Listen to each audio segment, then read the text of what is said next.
All right, welcome everyone to the first JAD Debates event for 2025, right?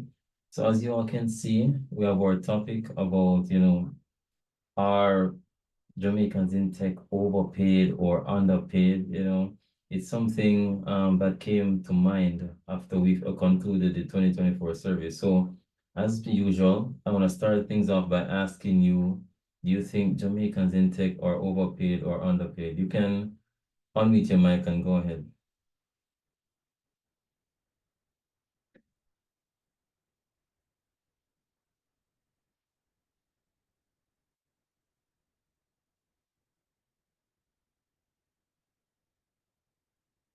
Yeah, can you guys hear me? Yes, I can hear you. Okay. I kind of think it's one of those questions that's not as great. I guess it depends on where you're working. But if you say, for instance, if you compare it against remote work abroad, then definitely we're on it's underpaid, right? But I guess based off the economy of Jamaica, I guess I'd say it depends on average or yeah, on average, I would say most people seem to be underpaid. Based on the tech skills that's required to be a software engineer in Jamaica. All right, so I mean that's interesting. Well, you kind of correct this. We can't compare ourselves to, like America or certain countries overseas because, cost of living over there is different. And of course, the tech companies over there, like in America, you have some of the biggest tech companies in the world itself, right? So of course, they will be paid more. If you're gonna compare salary, right? You have to compare based on what do other industries in Jamaica get paid? What do non-tech people get paid? And think about the cost of living for Jamaica. So in the context of Jamaica, right? And how everybody else gets paid in Jamaica, do you think they're overpaid or underpaid?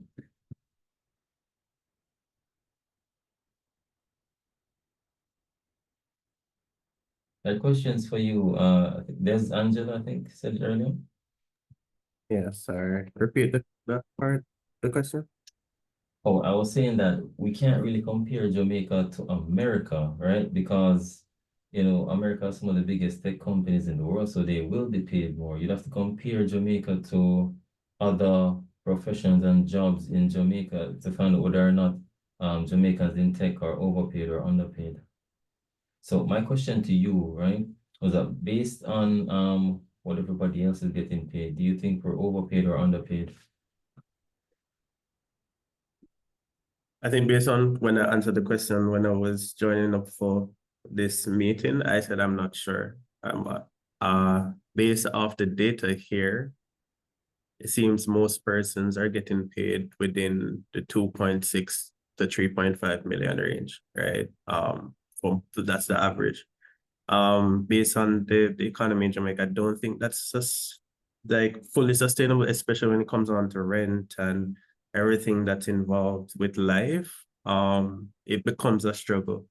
So if I should really give an answer, I would say that for the most part, yeah, we're underpaid. Interesting. All right. So, do you know that about 70% of Jamaicans fall under 1.7 million, which is the income tax threshold? Exactly. That's why I said underpaid. Yeah. All right. And if you said the average was 2.6, that what you said earlier?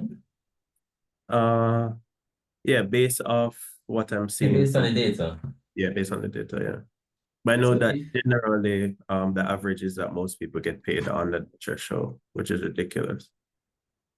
Yeah, so that means that people in tech in Jamaica are fairly paid then, or they're being paid more than the average. But would you say because you're getting paid more than the average, it's fair to say that you're being fairly paid? Is that because then I guess that would then talk to the standard that we're looking at. Is that the right standard to put? Hmm. Hmm. That's a good point. Just because we're above the income tax threshold doesn't mean that we're overpaid. Exactly. All right. All right. So I'm gonna But think about let me just jump in a little bit though. Um, so looking at our ratio in terms of what the threshold is and what most persons are being paid actually helps to paint the picture of the economy. So while definitely I would love to have more money, and that would be good to for me to buy more nice things and live more comfortably. If you look at what is happening with many of the companies, we see in the news recently, JN has made a loss in this second year in a row, and I'm like, so where are they going to get money from to sustain the company itself? We see, you know, the- and this is just JN. Like, this is one of those companies that release their statements to the public, etc., based on what's happening with this their agreement with stock exchange. But the reality is there are many companies that are struggling to pay even the minimum. And so when we as tech persons are getting paid on average 2.6 and above million per year, is it that we are being you know unrealistic in expecting more, which because the reality is we're on average we're paid better than 70% of the population, which would comparatively, just within our region, just within Jamaica, perhaps we are not overpaid or underpaid, but we paid enough. It is what I would more or less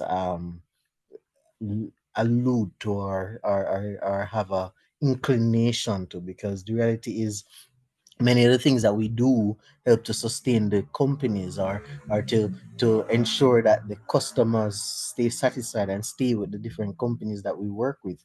So if you look at, let's say, biomedical, for example, that was in the news recently, all these things that I'm referring to, it's not based on any industry that I'm in, but based on just recent news articles.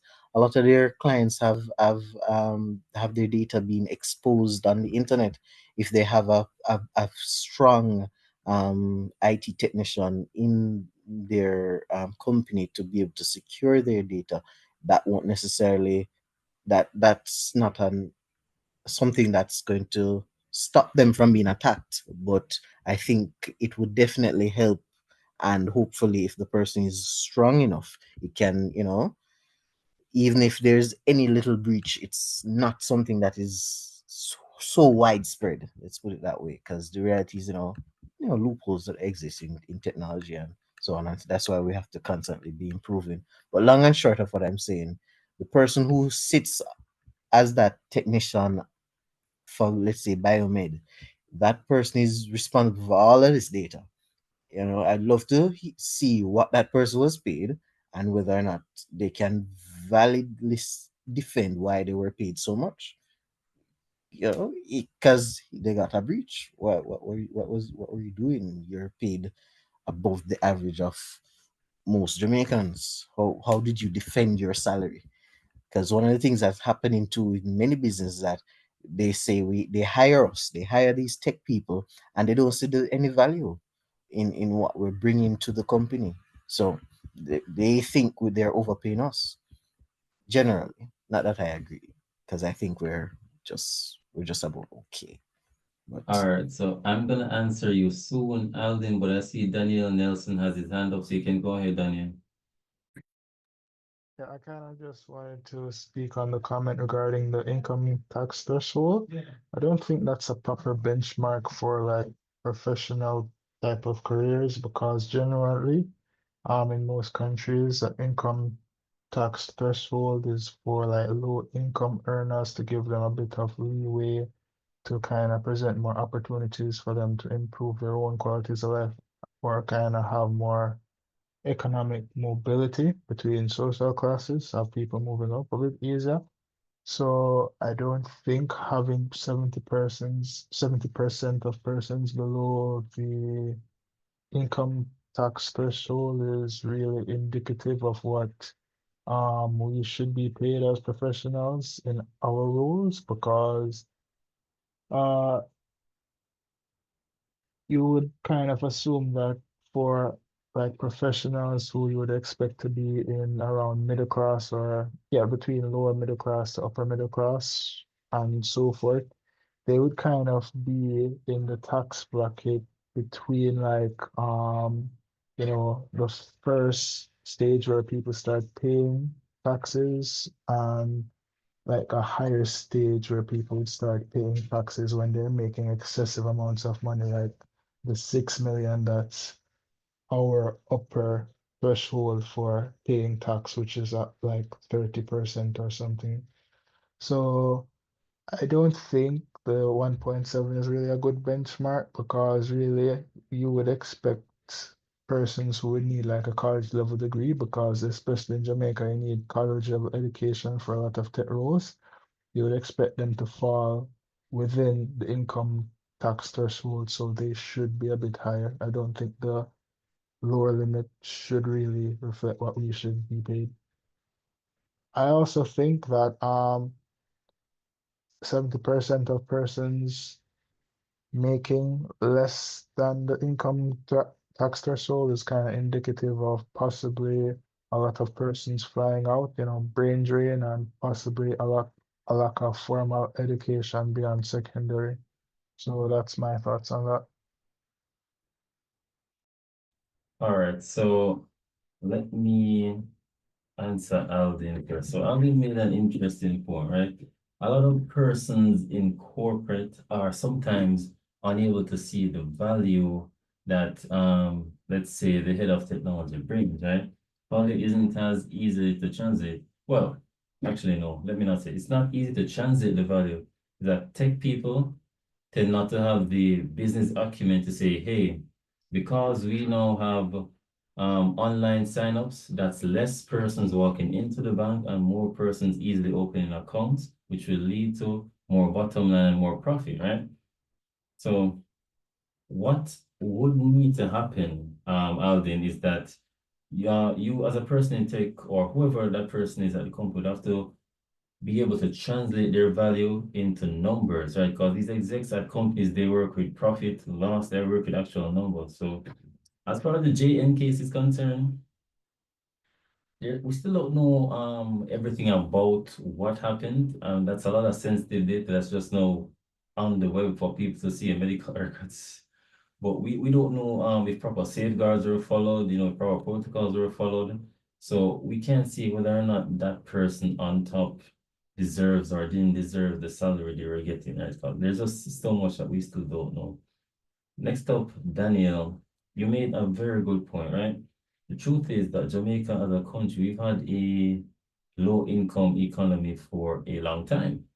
So people being paid less than 1.7 million can't really be used to say, oh, because you're 2.6 million, you're like basically 1 million above the income tax threshold that, oh, you're well paid. Doesn't necessarily mean you're well paid. The country could have just been underpaid for a very long time. So it's like a race to the bottom, really, where you're measuring where you are now versus somewhere we really shouldn't be. We should be up higher. So that's an interesting point. But before I go any further, did anybody have anything else they want to say? You can raise your hand or you can unmute.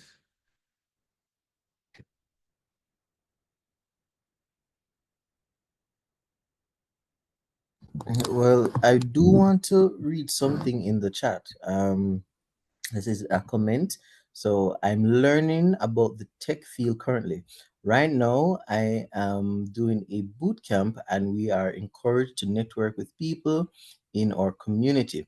Based on the document provided, that would be enough for me to comfortably pay student loan and just live with just the entry level as a woman with no kids living on my own. So, this is someone's perspective on, based on, what is required for us to pay student loan, based on, just coming into tech, etc.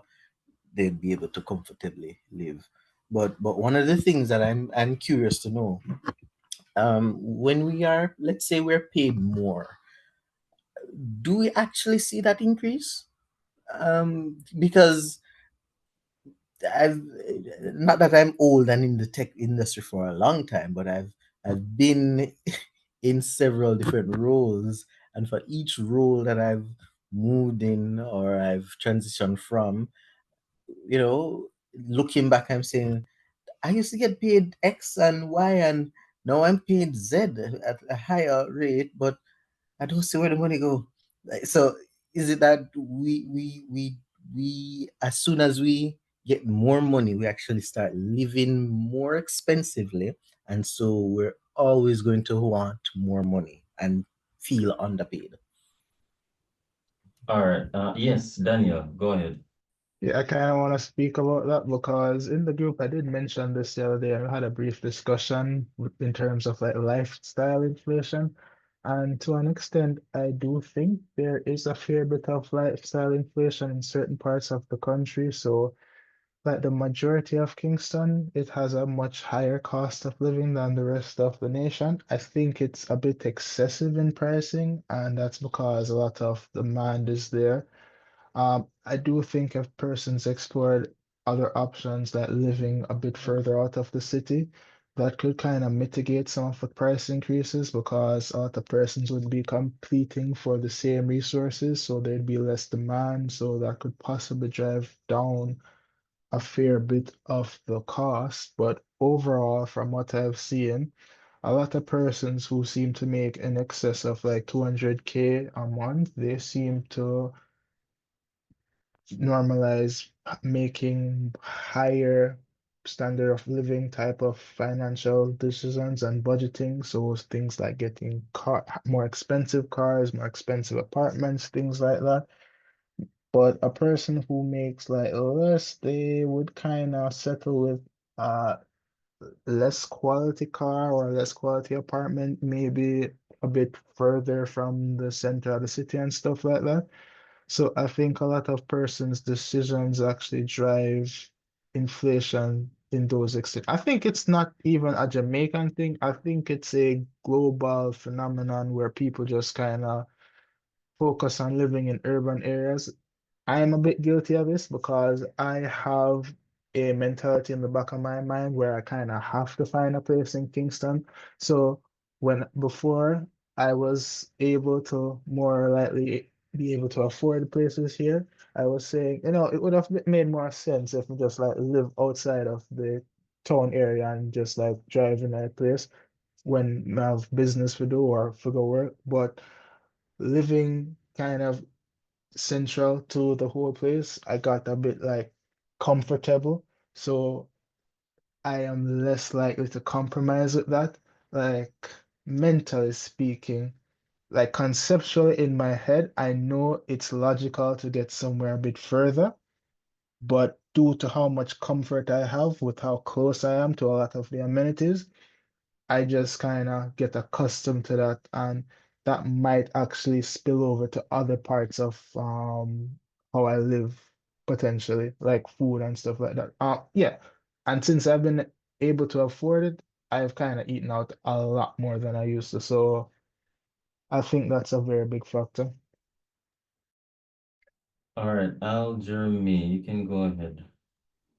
Good afternoon. Is everyone hearing me, right? Yes, that's right. Right. He said something about housing. You see, living outside of as a person, I'm not from Kingston. I do live in Kingston now. When I was searching for somewhere to live, I asked,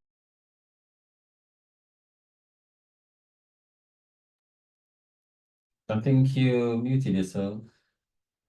oh, my bad. All right.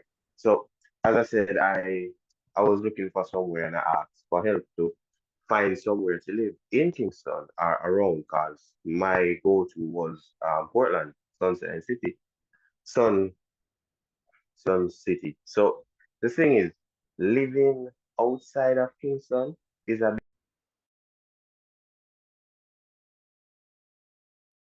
I think you mute yourself again. my. All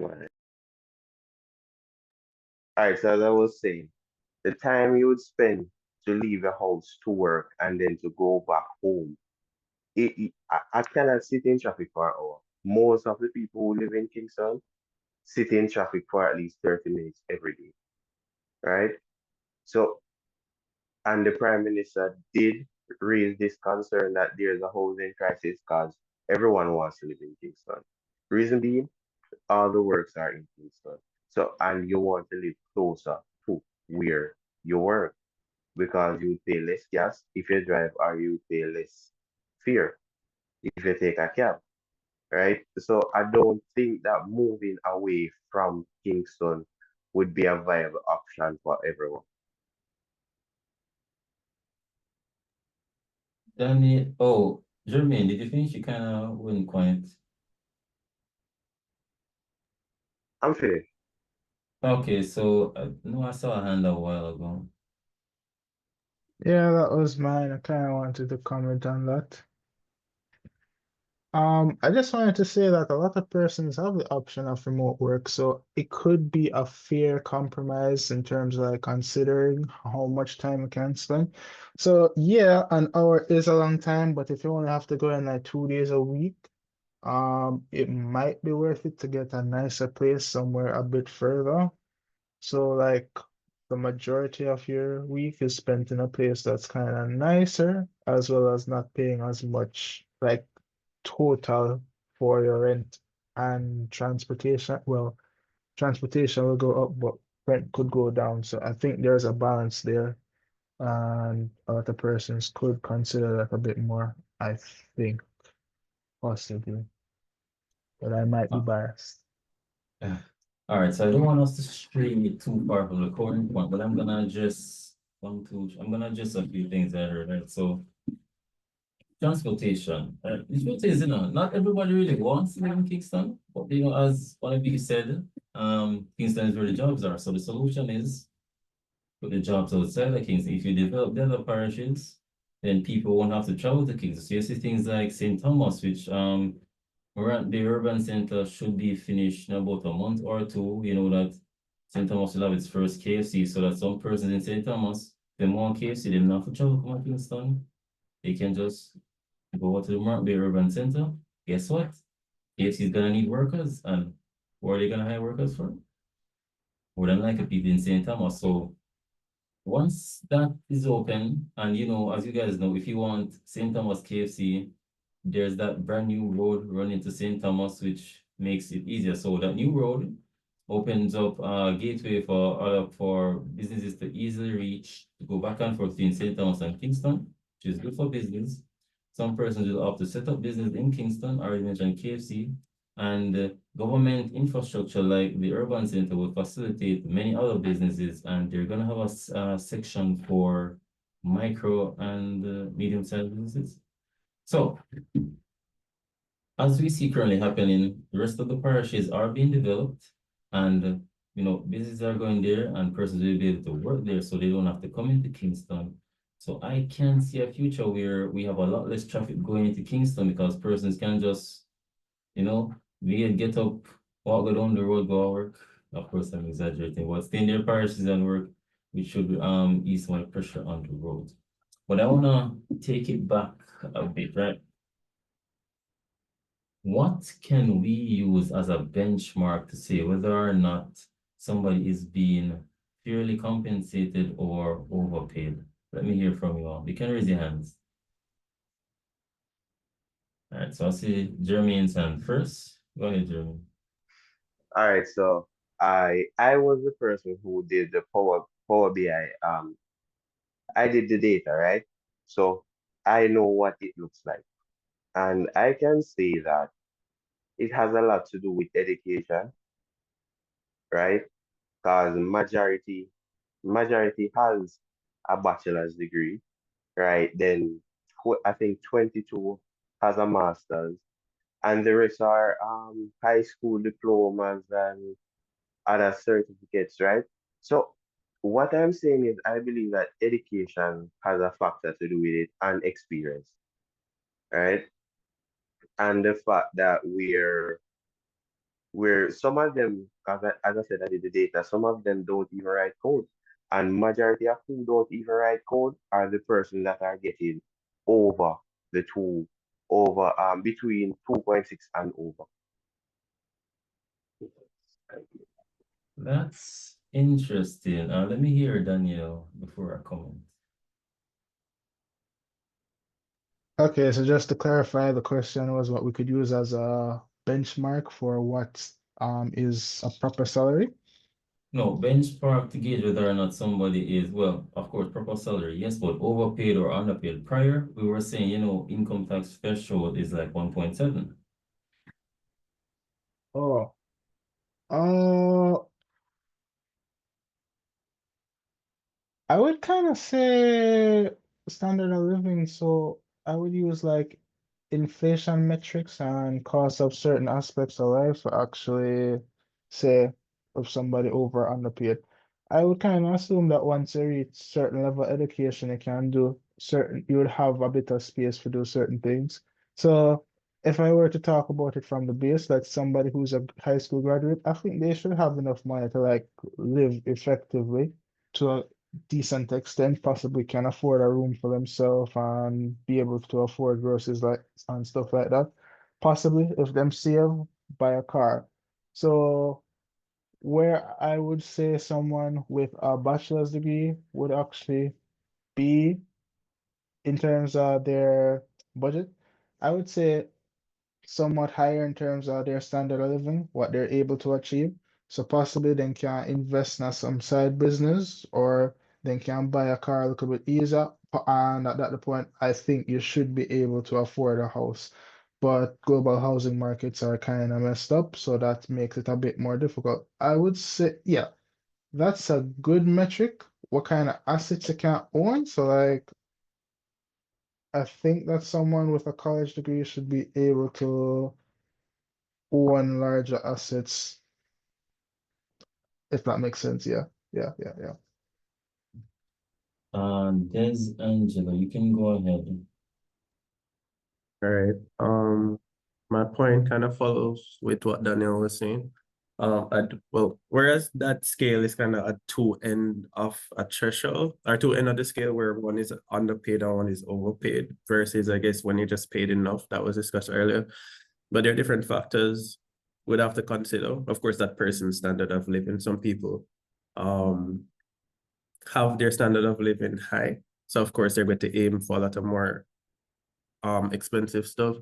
But based on what was mentioned, like the house being able to afford a comfortable place to live, right? And be able to pay your rent. Because of course, young professionals in Kingston, and you know how much housing in Kingston is now in terms of where rent is concerned.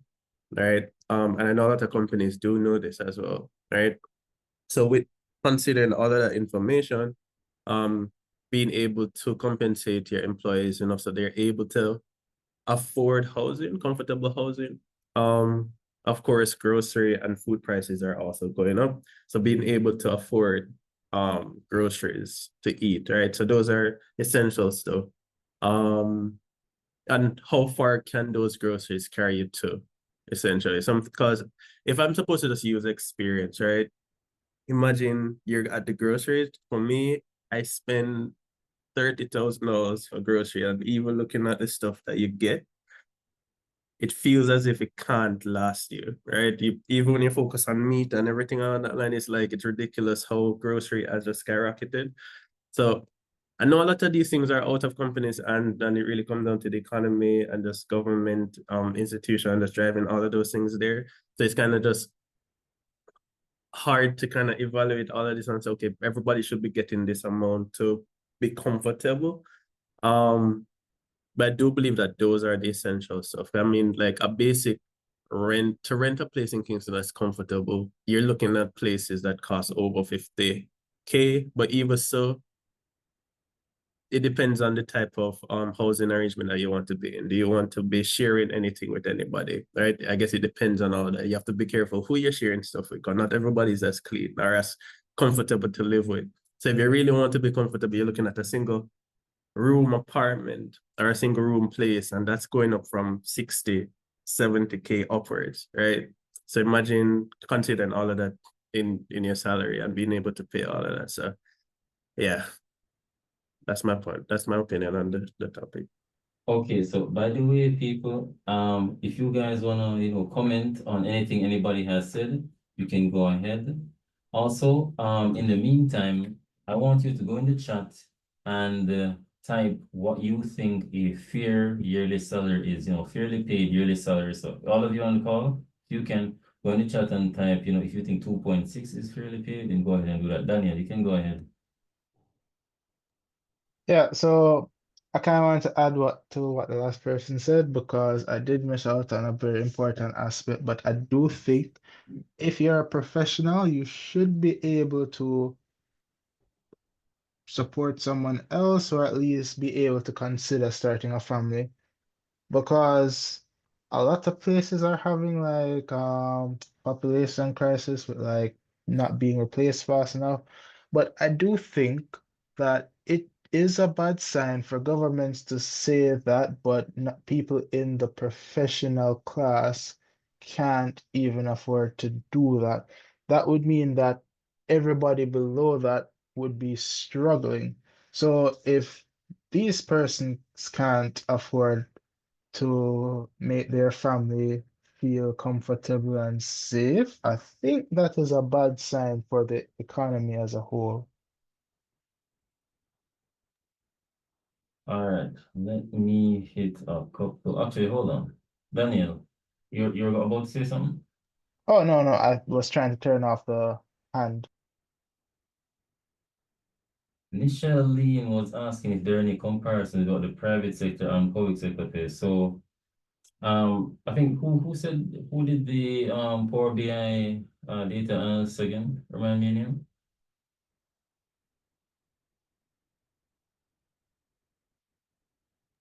Yeah, I did it. Do you want me to share the screen and let you control the cursor and go through? What you could do, is yeah, I believe you guys can share documents and images in the chat. You could share a screenshot in the chat about, some of what you saw, but initial lead is asking if there are any comparison between public sector and private sector pay. So I'm gonna answer that question, right? So based on information that I have and based on what we did last year, there's been a shift in the tides, is what I would want, is what I'm gonna say, right? So prior, or well, for the longest while, private sector actually paid more, but currently the government actually pays people intake more than most private sector companies, right? We also add that to the security factor, right? It's kind of hard to lose a government job versus in private sector, they let go and fire people willy-nilly. So yeah, right now, public sector overall is leading the pack, is what I'd say. In particular, one agency stood out from our survey, and that was customs, right? The people in customs, right, they are getting some monstrous salaries over there. All right. Before I Wait, do could the you check on actually my give an thoughts, example of that? I don't think I've seen a custom, so could you you like give a ballpark? No, I think you mean banking. The banking industry pays more. More people no, are in banking. no, let me step back. What I'm saying is that she was asking about private sector versus public sector, right? What I was saying is that overall, the government salaries have been outpacing the private sector salaries on average based on what we received prior, before, the whole public sector review. It was private sector. Everybody wanted to be in the private sector. Right? I can give you a personal example. An individual I know who used to work in the public sector, no, private sector, right? I think he worked for one of the banks, right? He left the private sector, right, and went to the public sector, and he was doing essentially the same thing, same role, but he was getting the same pay or higher than what his manager was getting back in the private sector company. So let me see. I think I saw another question here. So yeah, I think somebody asked about customs and how much they're paying. I think I have a screenshot from like last year, because for government roles, they have to kind of disclose the salary. So if I find out that screenshot, I'll post it in here so you can see it. Jeremy, you can go ahead. I think you were Just saying something. Go ahead, just to Daniel. kind of add on that, so was it the MIS 5 salary pay scale? Because if that's it, I kind of know how much it would be. Or was it higher than that? Like MI6, MIS Oh, 6, you're or referring to MIT? customs? Yes, because they have salary ranges. That's how you can kind of judge a lot of the roles. So Mm-hmm. just the number would be fine if you remember that.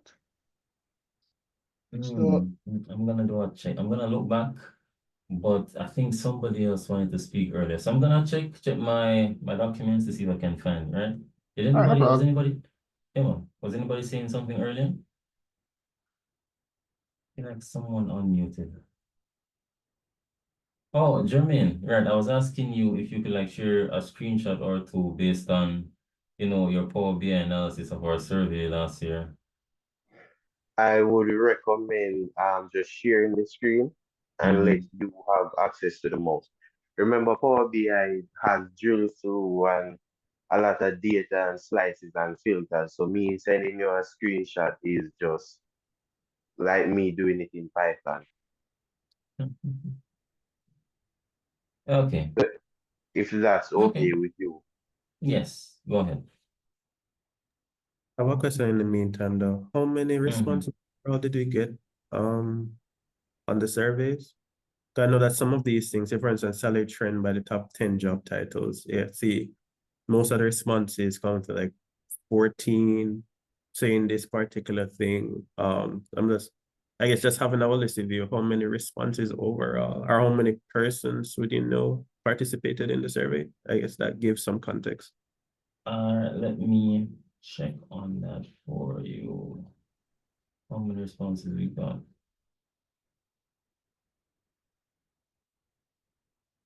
We got about 200 responses. Okay. All right. All right, All so right. I Okay, go I ahead. gave you remote control, so you can just go ahead and browse through. Sure thing. So you guys are seeing the screen, right? All right. Everybody seeing the screen? Yes. Yes.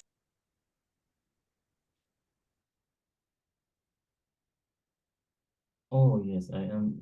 I'm zooming in. Give me one sec here. Let's make this a little bigger.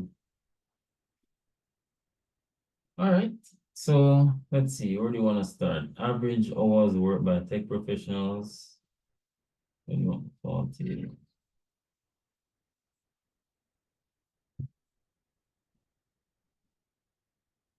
No, this is what am I looking for? I'm looking, yes, sectors, right? All right, so here, this is no surprise. As you guys know, the banks in Jamaica pay the most money. So if you're looking to be one of those high rollers, NCB, I heard that CIBC pays well now, so you can check them out too. Software companies here, which software company comes Hold to mind? on, give me a second. Can I want this Mm-hmm. slide back, guys?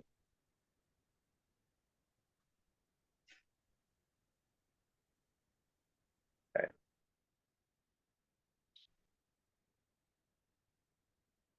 All right. Yeah. So most of our responders, they work in the banks, right? Work in the banks for software. So a software company that comes to mind, One Great Studio. One Great Studio, I've heard a lot of great things about them. But you'd find that most devs in Jamaica, they're at our banks because as you guys know, the banks are the largest companies in the country. Right? Overall, though, given the rise in government salaries, I've noticed that things are actually very good for government workers now. Even that eGov ad, I was seeing what seemed to be an entry-level salary where you're getting like 4.3 million minimum, around that amount for an eGov programmer. So aside from sectors, approximate salary ranges. Okay, so if you look here, for 3.65 million, they had a bachelor's degree as well for those with 2.6, 3.5 and above. compensation package, prevalence of remote work. Remote work is one of the things that kind of died down a bit after the whole COVID situation, which they missed out on a lot. Anyway, Jeremy, you can stop sharing now. We're gonna continue with the discussion. All right, Sorry to interrupt. go ahead. I guess so John missed it. I think I apologize if I'm butchering your name. There's a comment in the chat from Tariq Robinson. That was talking about the comparison between cost of living pay, what determines somebody really getting like where cost of living is important. I think the essence that they're saying should that be the only factor to kind of determine salary, versus a person's skill set as well. I guess I had an opinion there when I was just kind of just thinking that it's one of those gray lines to where imagine that you're in a company working a little bit of money, right? I think that contributes to your mental health and how motivated you feel to perform a task. Whereas I do believe that intrinsically we should be, I mean, if you're paid enough, you should also be motivated to, to want to contribute more and to want to do better where that's concerned. But I do believe that the start is that person should get a fair salary to start. And of course, have a part, our company should have a part for employees of how they can earn more, right? What are the metrics that they can achieve? What are not scholarship, what are the certificates that they can go for to gain more? So have a part, but start at a fair salary. What that fair salary is, that's still up for question, I guess. All right, I mean, that's why we're here debating, right? I see the comments. All right. So let's take a step back here. To find a proper metric, we'd have to consider things like, cost of living, right? Transportation, living in and out of Kingston.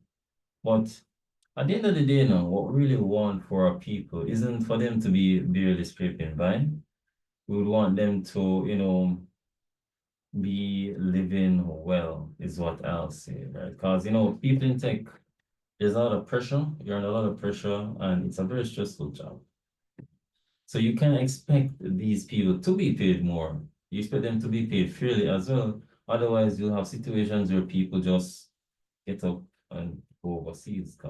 A part of the reason why the government pushed the tech salaries as much as they did is due to, just people just leaving, right? I heard at one point there was just like so many persons leaving the government and going to the private sector. But now the roles are kind of reversed because the government is not paying you well. All right. So here's what I want you guys to do for me. I want you to tell me a range where you would not have any wants, right? They tell me a yearly figure where, you're not in need of anything, you're not struggling, you can buy what you want and you think that is fair. So any of you can raise your hands and I'll pick who can go first. All right, so I'll say Jeremy raises his hand. Right. So if I was to pick a figure, I would pick the figure that the opposition leader and the PM gets per year as their yearly salary. I would be comfortable. I would live very, very comfortable with that salary. What's that I salary? think I think it's 26 million or 23. It's above $20 million per year. Daniel, go ahead. From experience, I would say possibly, I think 8 million would be good. Like as a base, everything I need, 8 million would suffice.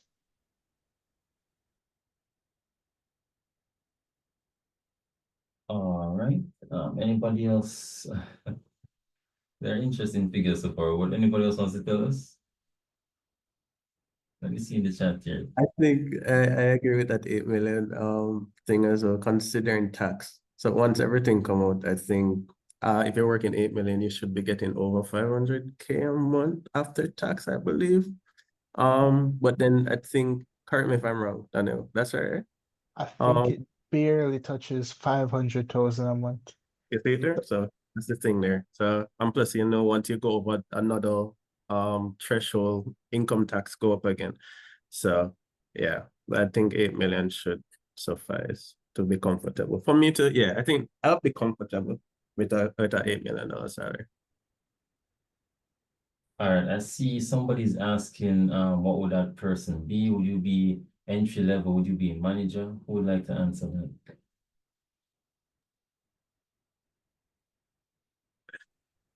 Yeah. If I could add, sorry.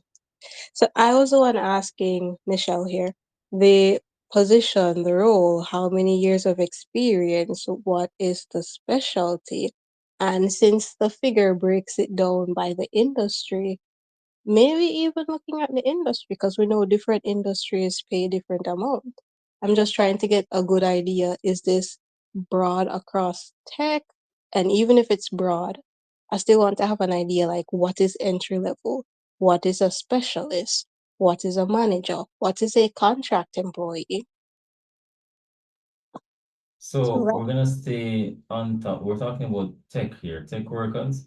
But as for your other questions, I'm gonna allow somebody else to answer.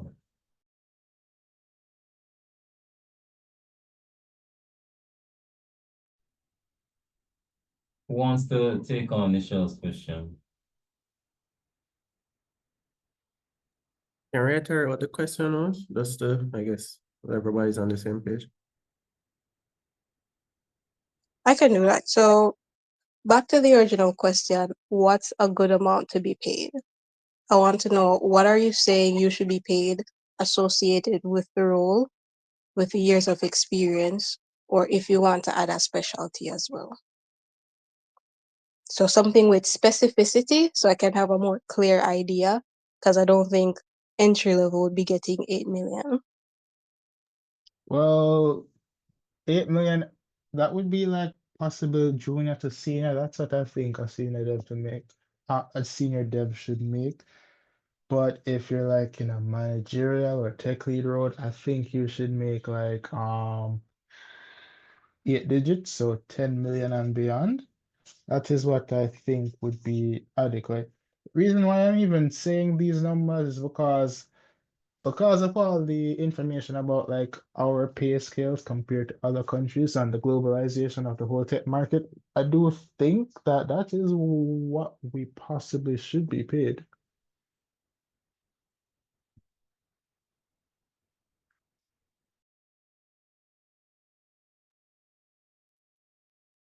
All right.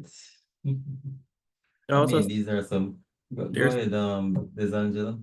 I'm sorry. I also think that there are some gray lines when it comes on to like the years of experience. Not even it's a gray area, because you can't have somebody who has 1 year of experience as a skill developer versus somebody who has 5 years, right? So I really just think it comes down to what your skill set is. Are you able to accomplish a task well? Then I believe you deserve the salary, right? If you're able to meet these a certain amount of requirements as a developer, being able to do your task efficiently within a good time with good quality, right? Depending on the role that you're doing as a database administrator, software developer, cloud architect, right? Whatever you're doing there, if you can do it well and you're making the company profitable, then I believe you should be compensated accordingly. So whatever level that you're at. So I don't necessarily think sometimes a lot of experience come down to how long you're working for, but how good have you become over the years that you've worked.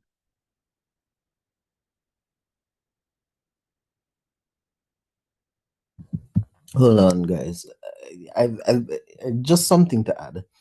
We do realize that based on how the industries are heading, we're going to need a tech person in every field. So let's say for a law firm, for example, they are going to need somebody to a IT technician in their field to work on their computers to ensure that they manage their database of um, cases that they have, and so they're going to need an IT person to do all of that.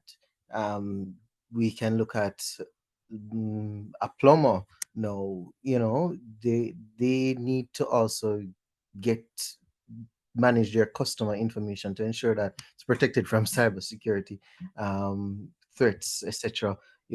So many of the fields, they're gonna need IT persons to be able to facilitate that company to provide the need to the customers, because customers needs are constantly getting more and more sophisticated.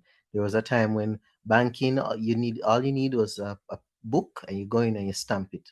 So the only reason why there's so much tech in banking now is because customer needs have improved, and customers now want to be able to check um the statements on their phones, etc.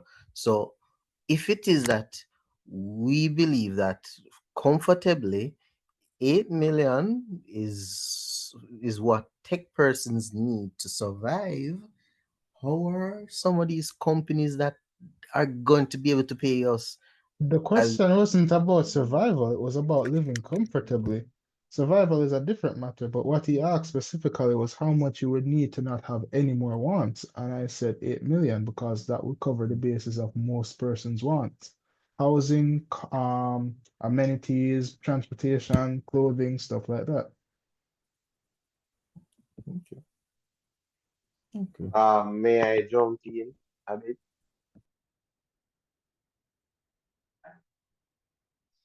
Yeah, May go I? ahead.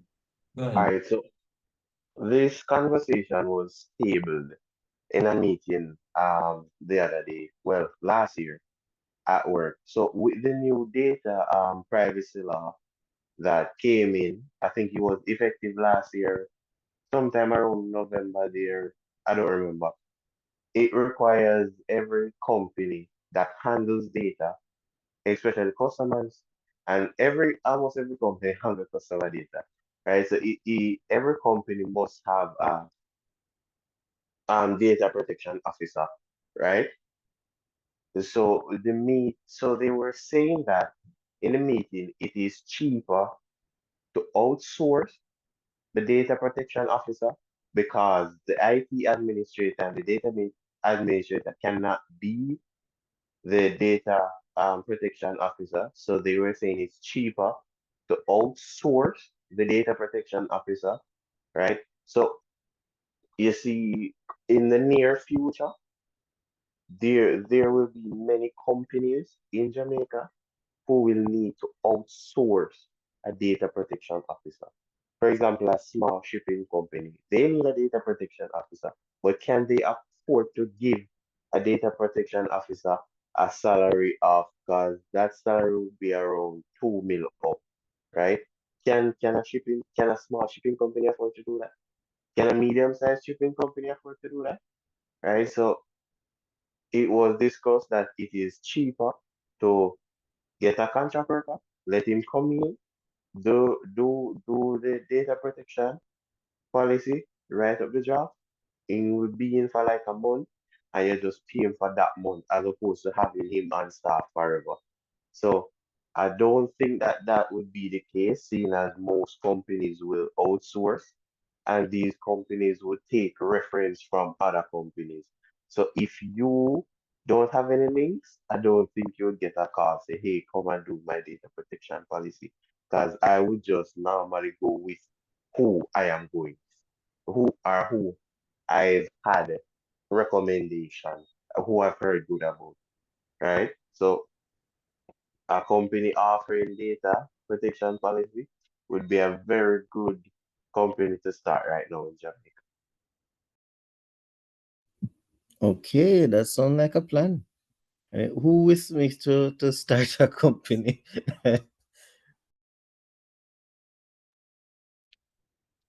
All right, so I think Jeremy kind of brought up an interesting subtopic within this topic, we might end up in a situation where local persons in tech are demanding to be paid too much. So what do companies do? They just outsource the work, get some devs in India to handle whatever needs to be done. Get some devs in India to handle whatever needs to be done, so we don't need to be hiring these Jamaicans, right? Get a company like what's a company called again? But there's this company locally. They Talking about Amber. Well, yes, that name he just said. There's this company that they have a lot of overseas devs working on their stuff. And in that case, do we even need to be hiring Jamaicans anymore? So we have to be careful that we don't end up in a situation where, they just hire these persons overseas because it's cheaper for them, and people who run companies will do what they usually do. They'll seek profit.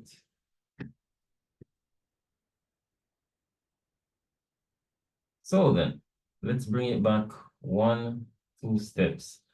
I heard what you all said is a salary where you drive around your fancy GLE and you spend your weekends in the Cayman Islands. But let's bring it back to fair and realistic compensation. You can post it in the chat, or you can unmute your mic or raise your hand and say it here. So let me hear what you think fair is. I think the government has fair salaries. The 4.2 seems pretty adequate.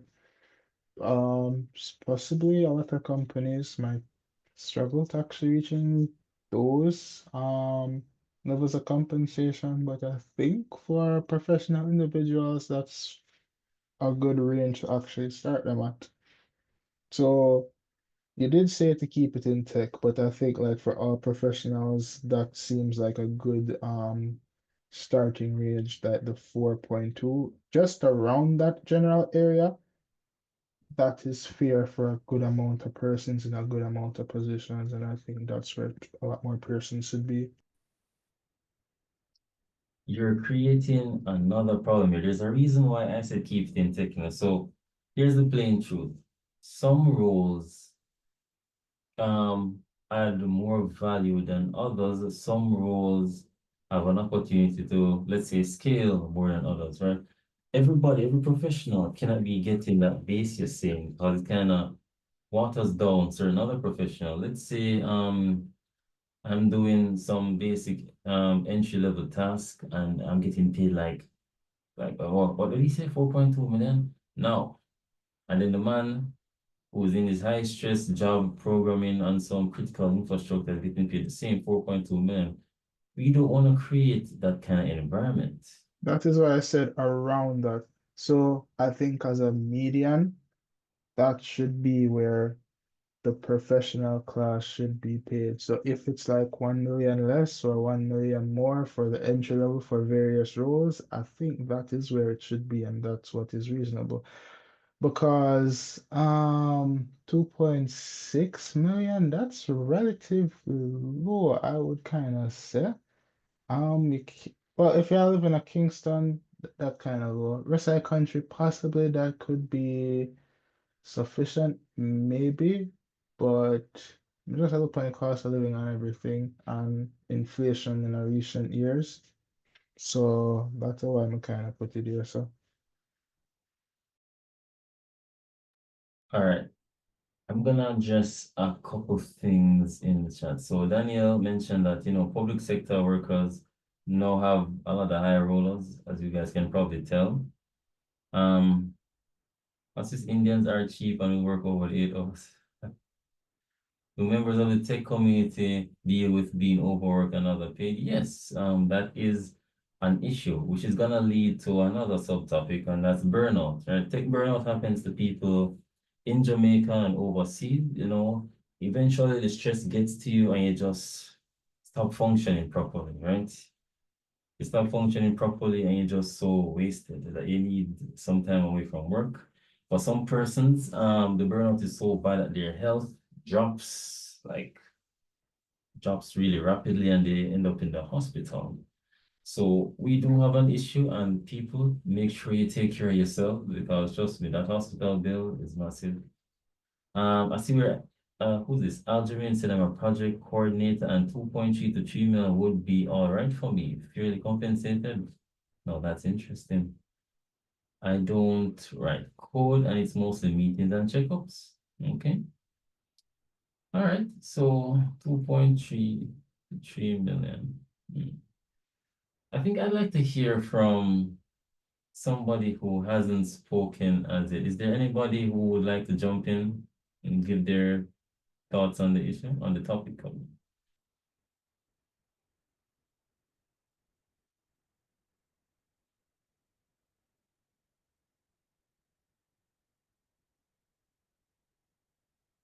All right, I see you just said you can go ahead. Good night, everyone. Can you hear me? Yes. Okay, so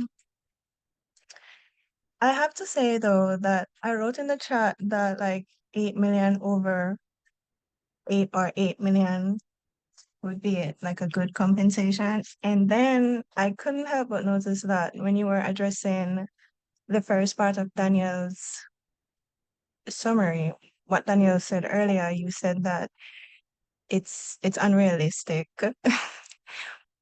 So I don't understand why you would think that the 8 million or possibly even over 8 million is an unrealistic compensation. I think, if you think about everything that somebody in tech has to deal with, if you look at how many of them are so focused on upskilling right now and going the extra mile to get several certifications. And of course, like Daniel mentioned, there's the cost of living. There's also the fact that many of these companies in Jamaica, they are not hiring you as a permanent member of staff. They are hiring you as a contract worker, which means that you don't get any health benefits or you don't get no benefits at all.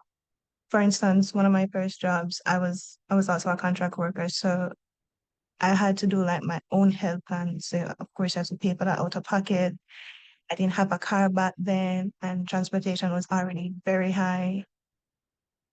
And then the stress that comes with it, you mentioned burnout just now. So with the years of experience and the skills that you've amassed, I think for a senior person, I would say 8 million is very fair. 8 million is quite fair. If you've had 2 or 3 roles and at each role you spend a minimum of 2 to 3 years and you've upskilled during those times, I think that's more than fair. What do you guys think? 8 million, in my view, is on the high end of senior developer. I'd say, all right, so based on all the salary data I've come across, I'd say entry, you could maybe go from 2.6 to like 3.8, and then senior would be like 4.4 to like, no, not 4.4, for like 5 million to around 7 million. I wouldn't put it as opposite. So that's the ranges I have in my head. Let me hear what the rest of you think. How do you justify those ranges? Meaning, why is the for instance you mentioned for junior it's what 2 to 3, Entry, for entry 2 to 3. As how do you justify 2.6, 2.6? 3.8. Yeah, how do you justify those ranges? Or what's your thought pattern to think that those are fair ranges for that individual? All right, so we also Jermaine's Power BI dashboard, right? So if you wanna do a comparison, here's how I will go about finding out if I'm fairly paid in tech. I would compare what I'd compare myself to what the people in the banks are getting, right? So my ranges were actually from what I saw some developers in the banks getting.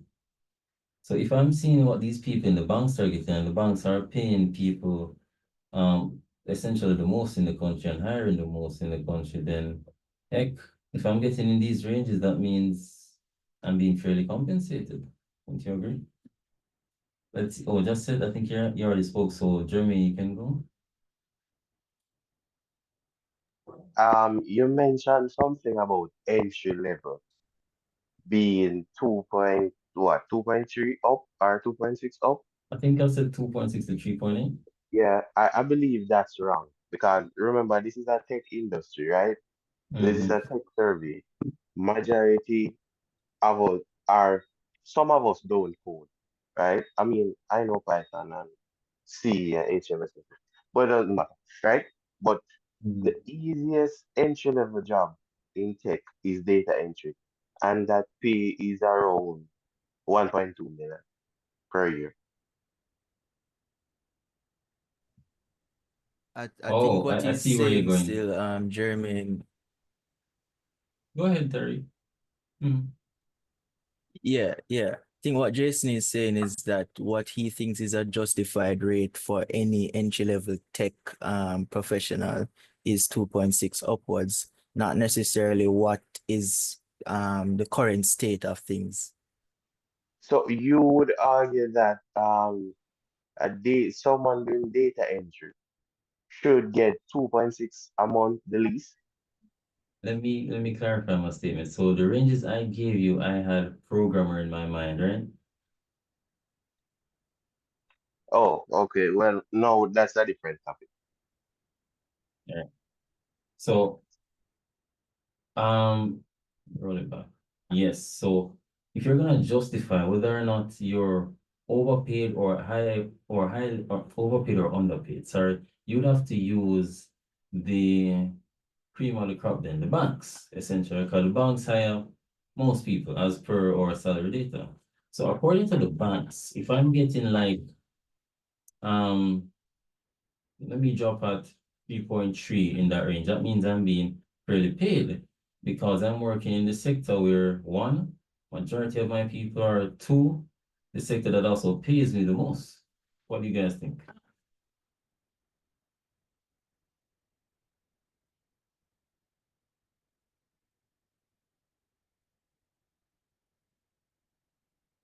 Okay, I still go don't So ahead. think it's a fair. Oh, go ahead.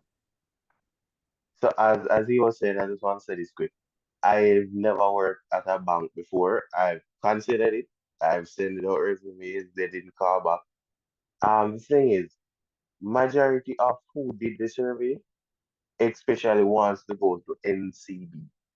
For some reason, I'm not sure, but NCB is one of the top banks or one of the top institute that, like say, for instance, if they were to quit now, they would want to go to NCB to work, right? So I can say that it's everyone wants to go in banking because I mean banking pays because if you're hungry money, make a pay you good. So you not do where you're not supposed to do. Right? So I think that's fear for someone in banking.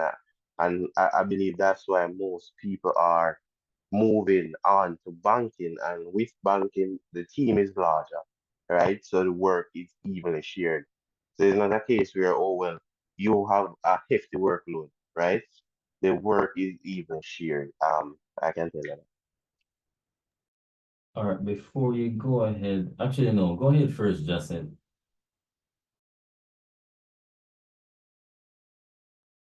I sort of lost my train of thought.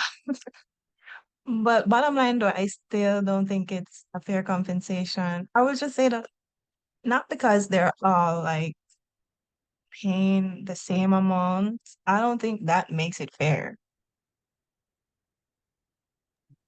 All right, understandable. Especially if you So, compare it to like an overseas job. Like if you look at some of these remote works, even like for tech support, even if they pay you like 3 to 5K, that is still more than what you would get working in the same banking sector that you just mentioned. She's pretty right on that. It's quite easy And to that's get like a, entry level. yeah, you can get very Still high not fair. compensation for very relatively low work. So some of the work I've done remotely, the demand in terms of the intensity of the work is very, very light compared to what I've been doing here. And I would say I would be paid like 50% more than some of the higher entry-level positions, and that is in a entry-level role for a remote job. So that's my input on that. Here's how I'm gonna throw a wrench in the point you two just made, right? Here's it is. Here it is, plain and simple. These companies you mentioned, I'll bet they are American companies, right? And these American companies were probably outsourcing their work. Now, the money that they can pay us here in Jamaica will still seem a lot to us while they are saving a lot of money, right? Because they'd have to be paying Americans more money. And as you know, US dollars are, of course, worth like about 158 now for one JMD. So same way how that American company can say, you know what, I'm gonna outsource this work to this other country where, cost of living is a lot less. Same way how Jamaican companies can say, you know what, we don't need these devs. We're gonna have a bunch of Indians just working on our stuff for this bank. And you know what's gonna happen then is that Jamaicans are gonna lose out on their jobs. So we have to, acknowledge the situation for what it is.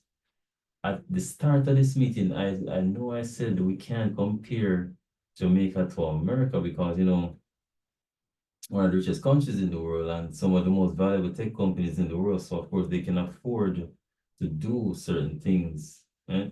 You have to probably compare Jamaica to like maybe another similar Caribbean country with how much they're paying and they do the conversion. Anyway, But we're literally the lowest paid Caribbean country, so is there really any comparison to be made? If we're Wait a going to be, minute.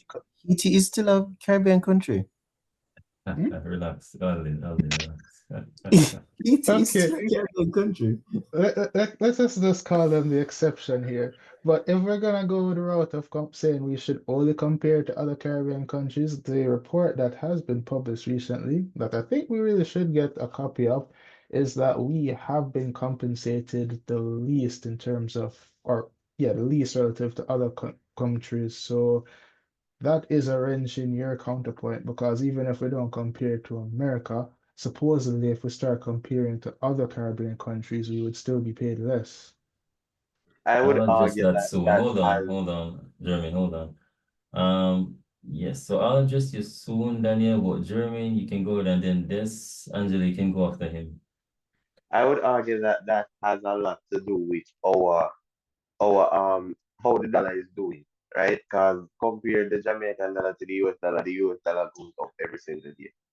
And some of these Caribbean countries are using pound and some of them are using the US dollar. So you don't really have to compare that as well. The the dollar is weak. The business owners are getting what they expected to get, right? And then they are paying what they feel is fair. So I would argue that if the dollar was stronger, we would see an increase.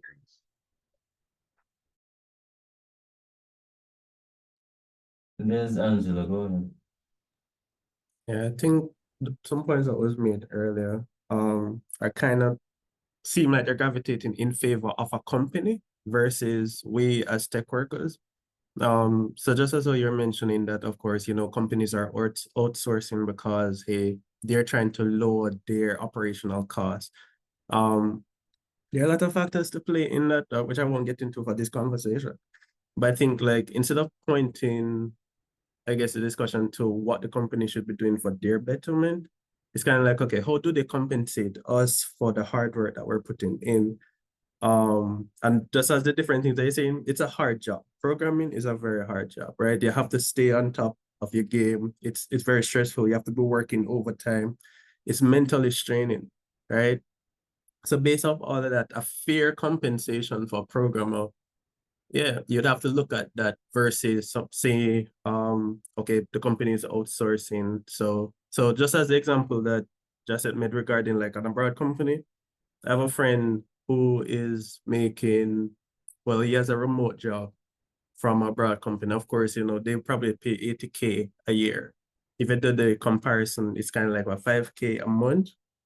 Yes, to them, they have, based on how they would say it, is that they have evaluated the market where they're operating in from a global scale and try to be competitive in terms of how they're paying people where that in this particular region, right? So you see a lot of companies doing region-based compensation.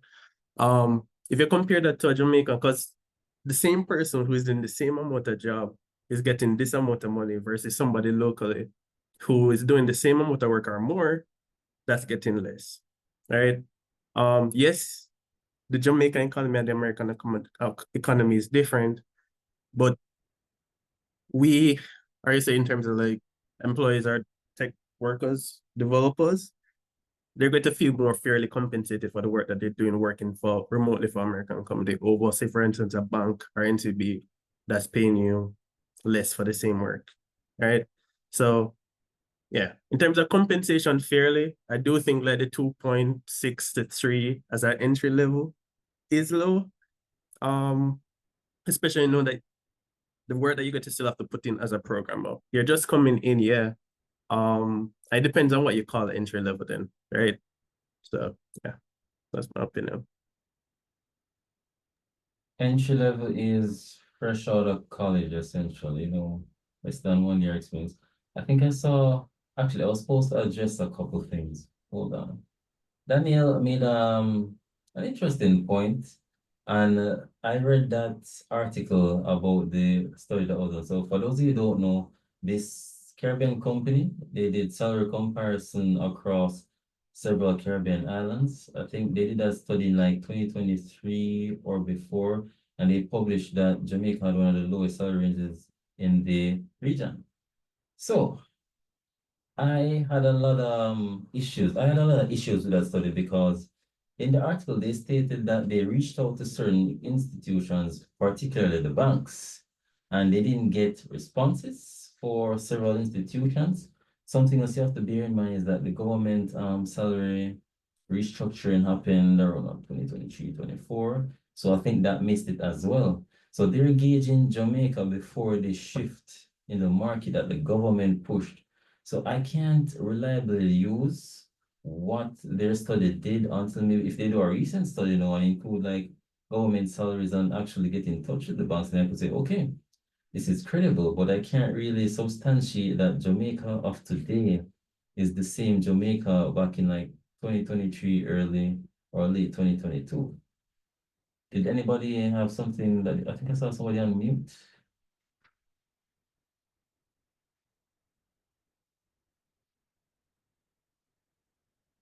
All right. So I do want us to kind of, you're about to say something, Desangelo? Sorry, it's just based on the last point that you made after what I said regarding the entry level. I've interviewed in entry level people out of school of different skill sets, right? And some of them, depending on what they did in school, I really come down to your motivation, right? If they come out with a skill set that can do the task that they can do, like they're programming well and the quality of the work is good. Of course, there's always room for improvement. I think they should be fairly compensated outside of the range that was specified. So more than that 2.6, right? Because although they're just coming out of school, they've done the work and they've gained the skill set to do their work properly and to contribute. Is there any employer or somebody who's interviewed before that wants to answer what this Angela said about entry level? That are they really worth that money that's being paid by the company?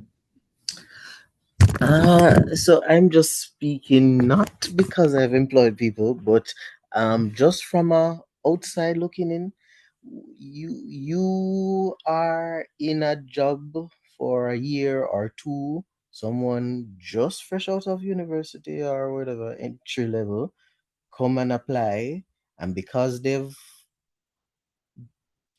been able to woo or impress the interviewee, say, hey man, I really got some skills. That person is gonna be paid more than the person who is there 2 years ahead, and there's no real justification other than I think this person really can step up the game versus somebody who's there 2 years.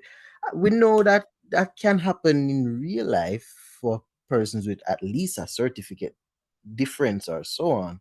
But I think one of the things we also do is that if you start someone at such a high level, when they continue to do good, you're gonna have to keep going higher. You know, you after 1 or 2 years at such a high level, you need to encourage them to stay because now they have 2 years or a year of experience. You're going to say, okay, let me promote you by giving you a little more money, or say you're a level 2 or whatever. So long and short of it is that sometimes they put scales in place so that, for one, when you start at a specific scale, there's the idea that I'm going to be moving up.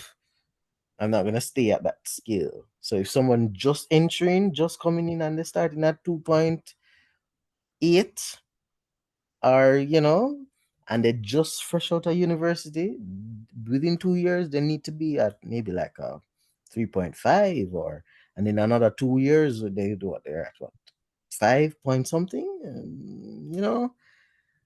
They're good to realize that, oh, they can probably work for Microsoft for more for the same skill set that they're doing their thing for. So they're going to leave the company because the company can't pay them. Yeah. All right, before we move on, yeah, I saw O'Shane Bailey with his hands up, so you can go ahead, O'Shane. All right. Thank you, Jason. All right. So, from my experience, there's two aspects to talk about. One is the company point of view, which is one, no matter how skilled someone is, whether they're entry level to advanced, one of the aspect or consideration companies taking is that someone might join the team as developer or whatever technical role, but they may not know their company practice, languages, and so forth. So even if it's like their experience or not, there's still some amount of learning curve. For entry level developers, the learning curve, one would say is longer than the one that is experienced. So in essence, I, I've seen where at other companies and companies that I worked at, people come in with their senior entry, and they take like 4 or 6 months to actually produce something that is worth it for what they are actually getting paid. So in essence, most companies try to do like a probational period, which is like a training/test period to see if that individual can live up to or matches the skill set that they need.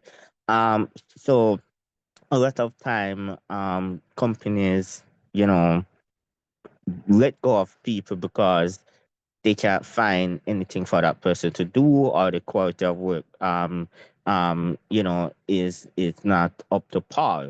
So there's that aspect to think about, and that may affect how much a company willing to pay some entry level developer, and as well as an experienced developer that doesn't know that company stack initially. Alden mentioned that pay escalation, but because by right, each company should do a pay escalation. I think it's 2 to 3 years. Most companies try to do a minimum of 5 years. So what I tend to recommend when applying for a job is ask, oh, what's the starting pay like? And what's the yearly escalation rate? So, for example, some companies might do like a 10%, 15% increase of salary each year. And that's like a good starting question. So you can estimate like how much you get paid once you're experienced enough in that company. The other aspect, I think Alden and both Alden, Jason, and I think someone else had mentioned, is one, people leave to go to different jobs. And I've seen like entry level developer just out of university, like, oh, I want to earn 500,000. Can you produce the work that worth 500,000? Yes, an entry level developer in the USA, they can probably get that amount because the economy in US is totally different from the economy in Jamaica. Local companies in Jamaica can't afford to pay an entry level developer that doesn't know enough to satisfy the true cost of an actual employee, because there's a lot of costs with just hiring someone and paying like the employer taxes plus the employee taxes for an individual, as well as all of the hidden taxes that may come into play for someone. So like the realistic of, oh, 500,000 as a starting pay as an entry level develop, to me is a bit ridiculous, as in Jamaica. If it's in the US, fine, no problem. Or if you're working overseas, fine, no problem, because at the end of the day, people can like overseas can afford that. One of the point that I can make is I did Google some of code. So Google Summer of Code, when I did it as a student, I got paid like 3,300 for the summer, while Indian students got paid 2,400, and then US students end up getting paid 6,000 US for the summer from Google. And there was an uproar about it. People were asking how comes US student get paid so much versus Jamaican, Indian student, and so forth. Um, Google Google and a lot of these companies tend to use something called purchasing power parity. Well, Google mainly use Burger King purchasing power parity. How can we afford a burger in each country, and then pay us based off that? And a lot of times that's what the economy tend to look like. um Things are generally cheaper, might be cheaper, cost of living might be cheaper in one country versus another. So, and affordability is a aspect. Of course, one could argue that um you know like the Indian students, um 2,400 cannot buy MacBook with change. So the economy of our nation is something to take in consideration, even though yes, on paper it might seem unfair that the US counterparts are getting paid more based on the value than Jamaican counterparts. And with that said, that's literally my input. I'm getting message that it's don't take over the meeting when I went to speech. So yeah, that's my input.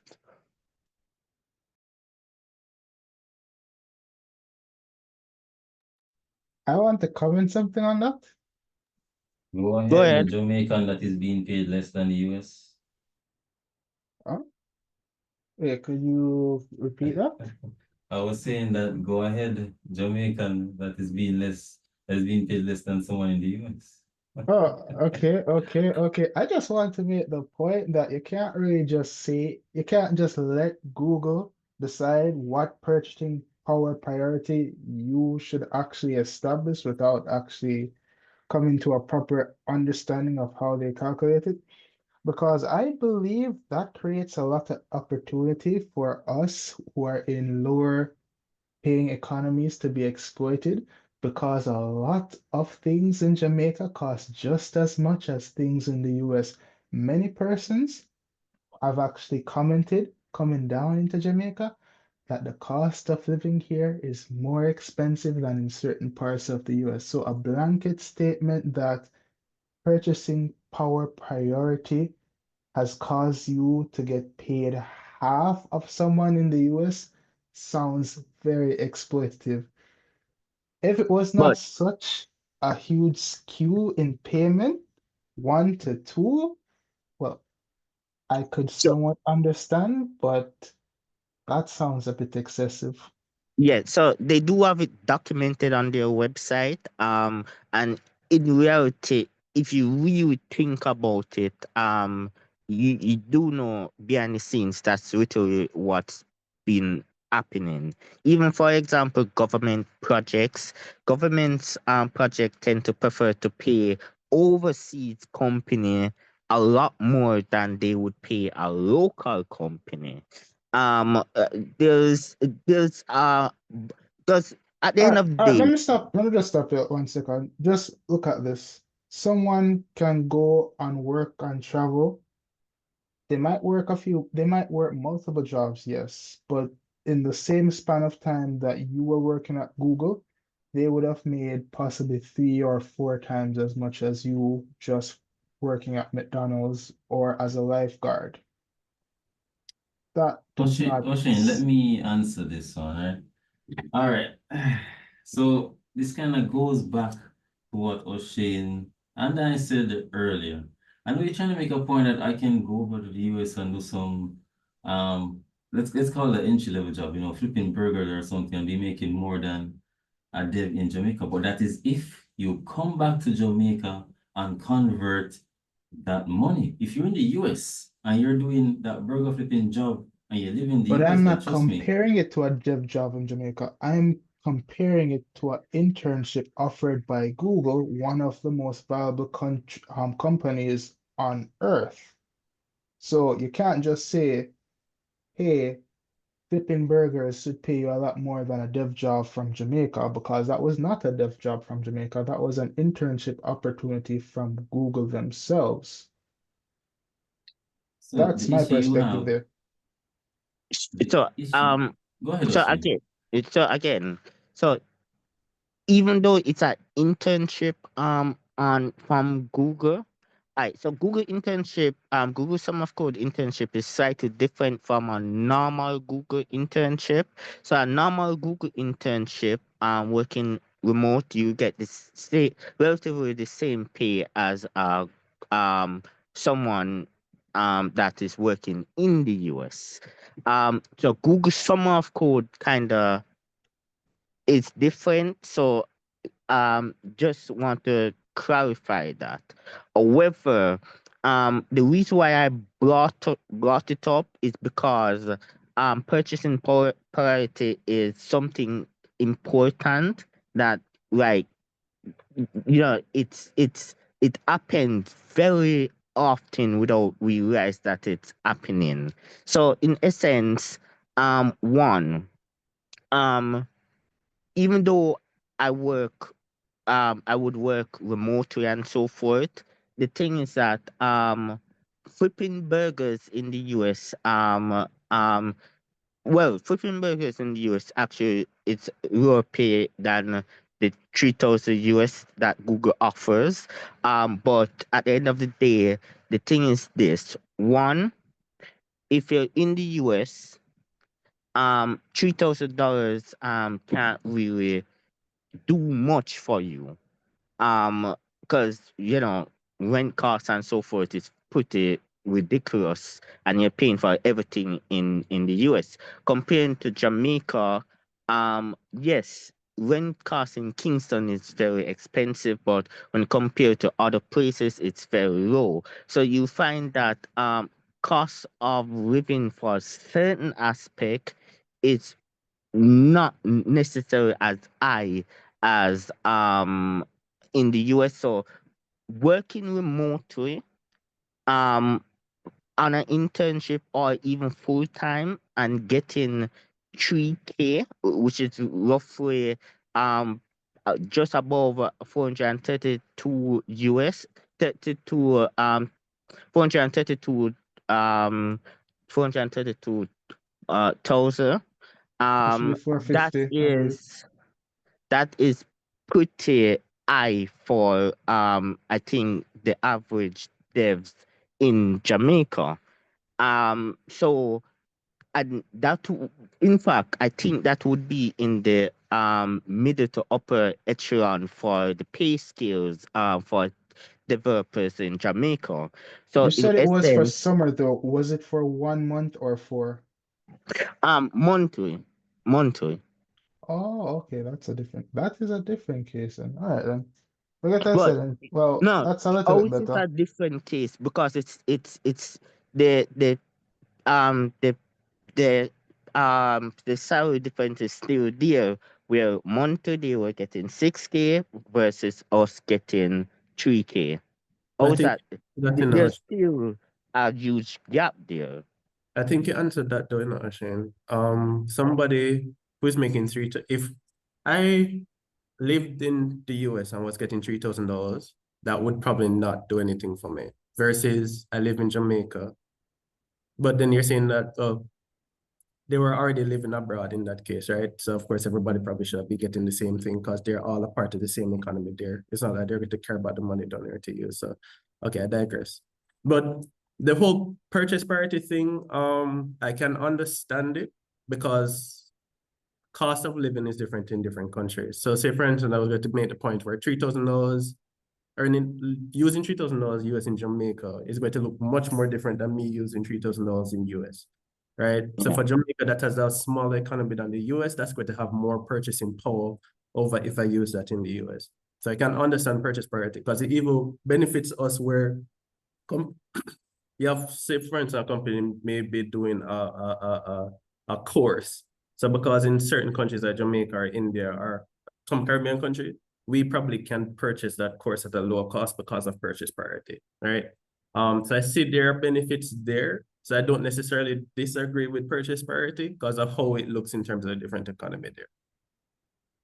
I'd also like to concede a little bit on the purchase priority thing because if the case is that getting paid 3K per month for 4 months, that's a whole lot different than a lonesome 3K for the whole summer and them getting a lonesome 6K. So that's a bit more fair. Uh, but yeah, it's still a bit skewed, but I can kind of understand that because in a sense you can pay for a good chunk of your tuition based off one summer alone, so understandable.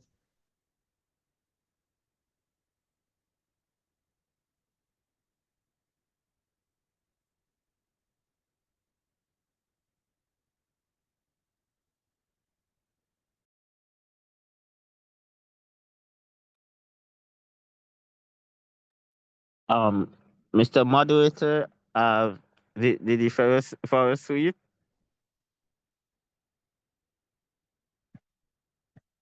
Uh, just if you're talking, you're muted. Um, so let me also bring up another point.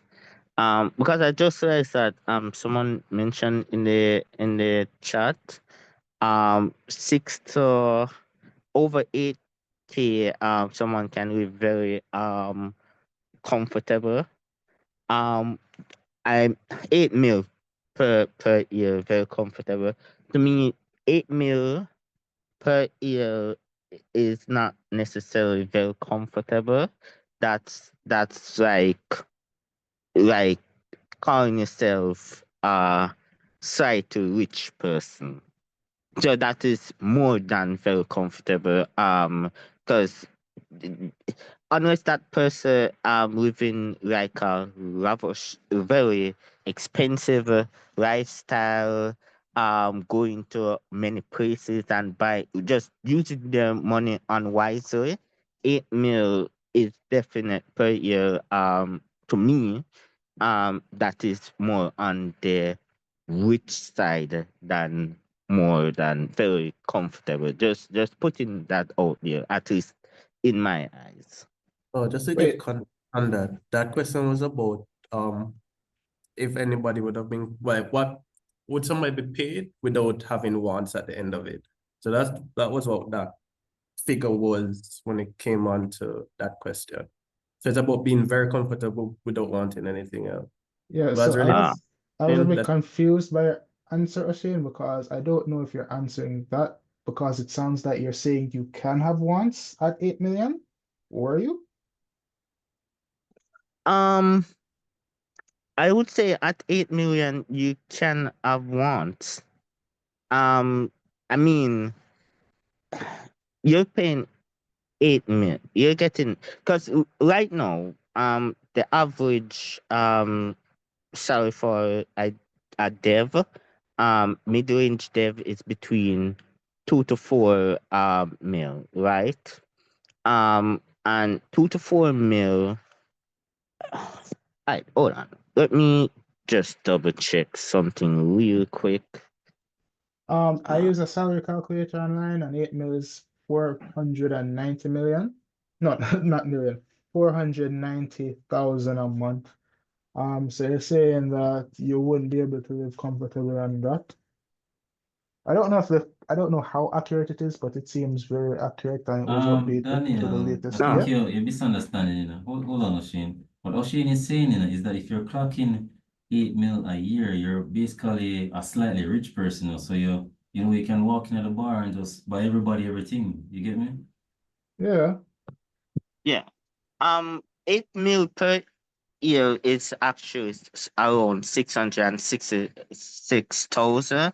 And of course, if you take out taxes, that will probably land you between 450 to 530.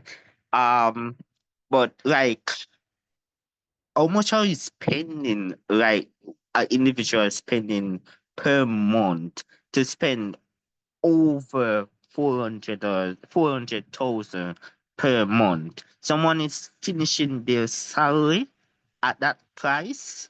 They're it's a mansion they're living in, and buying like a vehicle that costs 30 mil. So I mean, again, back to the point where that's more on the rich side, at least to me. So it goes back to, I'm not saying that we shouldn't get paid that much. It's real good if we do. But like, I've heard people saying they're not working at certain Jamaican companies because they want to earn like 1 mil per month or over 500,000 per month. Like those notion and indicating that they're underpaid for working less than 500,000. I mean, it's, to me, that is a bit ridiculous to me. But it would be good if we get paid that rate. But at the same time, the realistic of our economy, um over 400 and above, it's normal pay, like globally, and then probably over like 600 to 700K.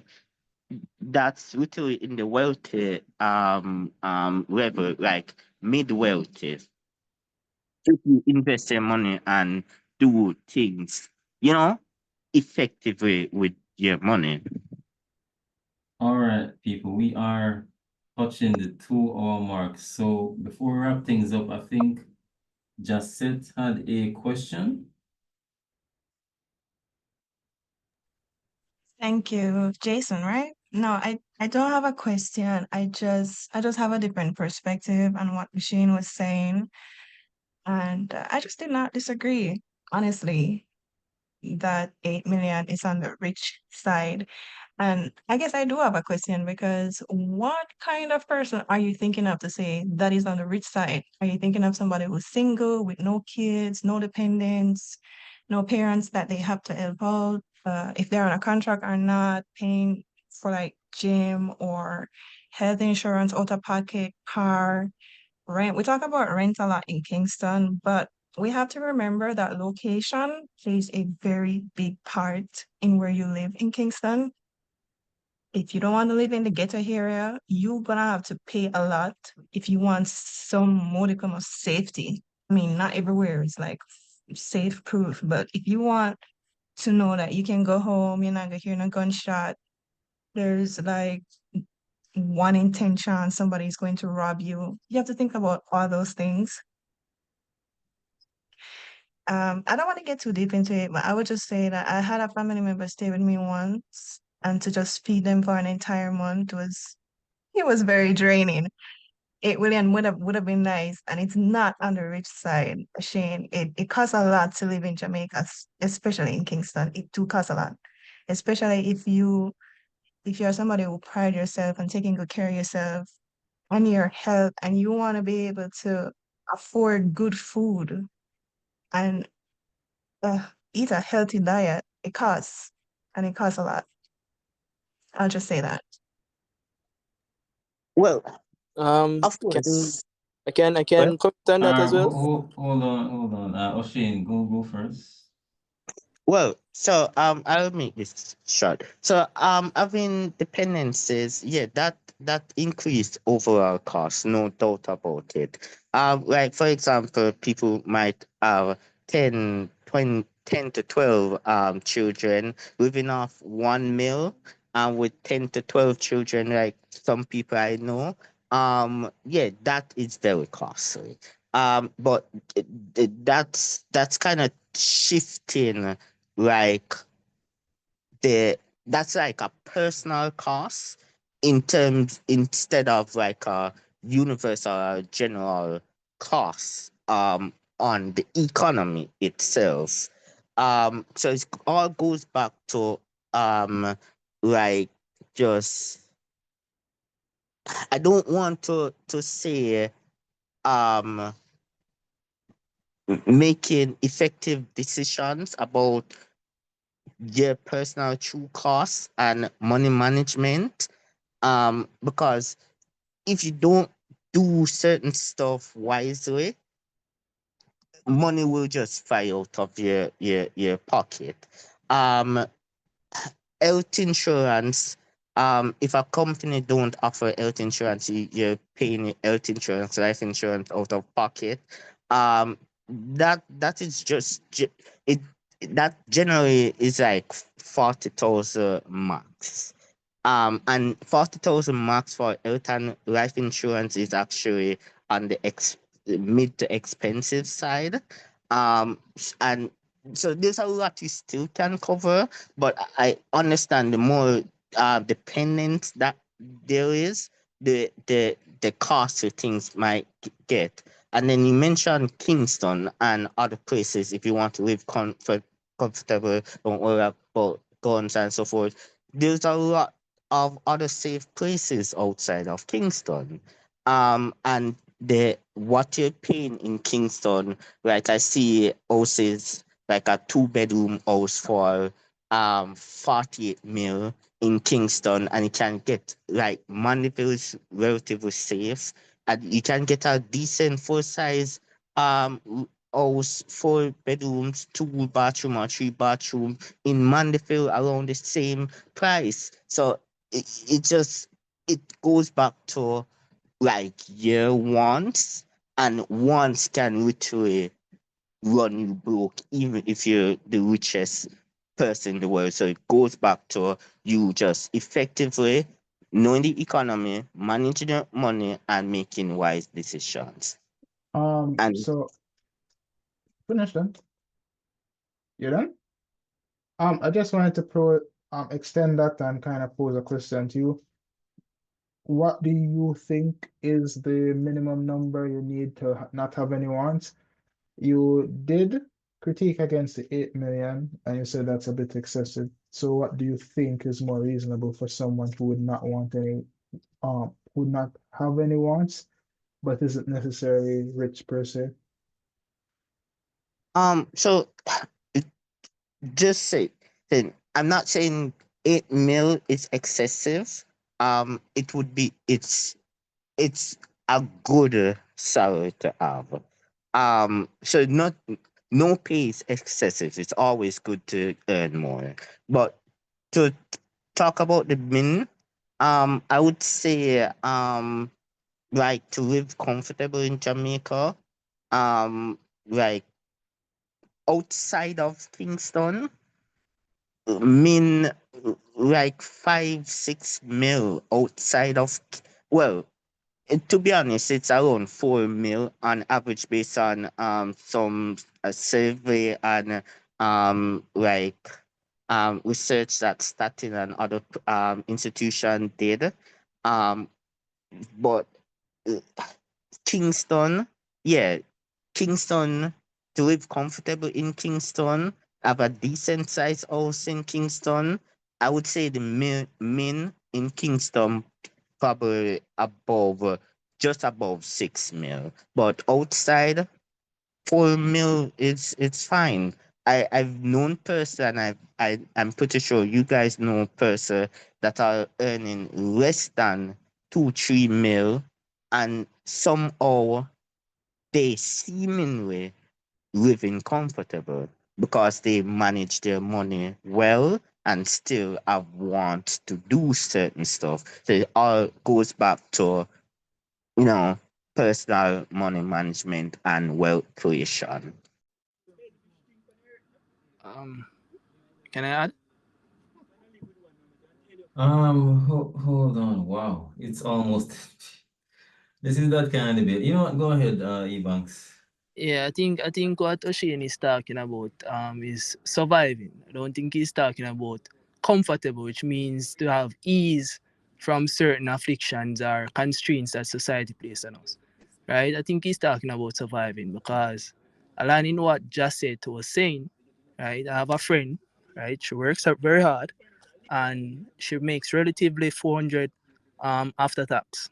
And she's pretty much having it difficult because she have a child that she's a single mother. She has to be paying $60,000 for for um a nanny, right? Plus food and other stuff that she has to be giving her child, plus for herself with transportation and all of that. You see me? And that pretty much barely covers all of the expenses that she have. You understand? That 400,000 barely covers it. So I think what O'Shane is speaking about, is actually surviving, not comfort. You know? So again, it depends on the person situation. Because like I said, if someone has like 3 to 12 kids and they're on their own, that's definitely surviving. I'm not saying that just said friend has 3 to 12 kids, but it's based on a condition. But on average, and research shows, I can send research, and of course, not all research one should believe, but the economics of living outside of Kingston, that 400 on after tax is somewhat in the comfortable range, depending on how much, dependency and personal expenses someone has. Because, for example, um, that individual just had mentioned, I don't know what her life is like. So she have kids. So school fee, school fees, um, clothes, a bunch of other stuff. Um, she might have an expensive car, paying a lot for uh uh rent um or like mortgage in Kingston versus somewhere else. And there might be a lot of other personal expenses that would just drive up, eating up 400 and a thousand. So it all goes back to the personal situation. But on average, like 400, I mean, I'm pretty sure most of you, like majority of people you know, are getting less than 400 and odd thousand. Some people are working like maximum 100, 150,000, that's surviving because that can't buy grocery every month and pay bills and so forth. Someone in their like 250, 300, they're able to save a little to do some one and two things, but above that, there's some more like available income to do additional things. But again, it depends on the personal situation. All right. All right, Mod, hold on, Daniel, hold on. It is after 10 p.m. I'll talk to the execs. We might need a part two for this type of thing, but I need to wrap this up. Is this a short point, Daniel? yeah, more or less. I just want to ask him one thing and then kind of go off of that, and then I'm done. All right, O'Shea, for someone who's living comfortable, how much I think they want to spend on a house? You did give a figure, but I just want to make sure I say concrete.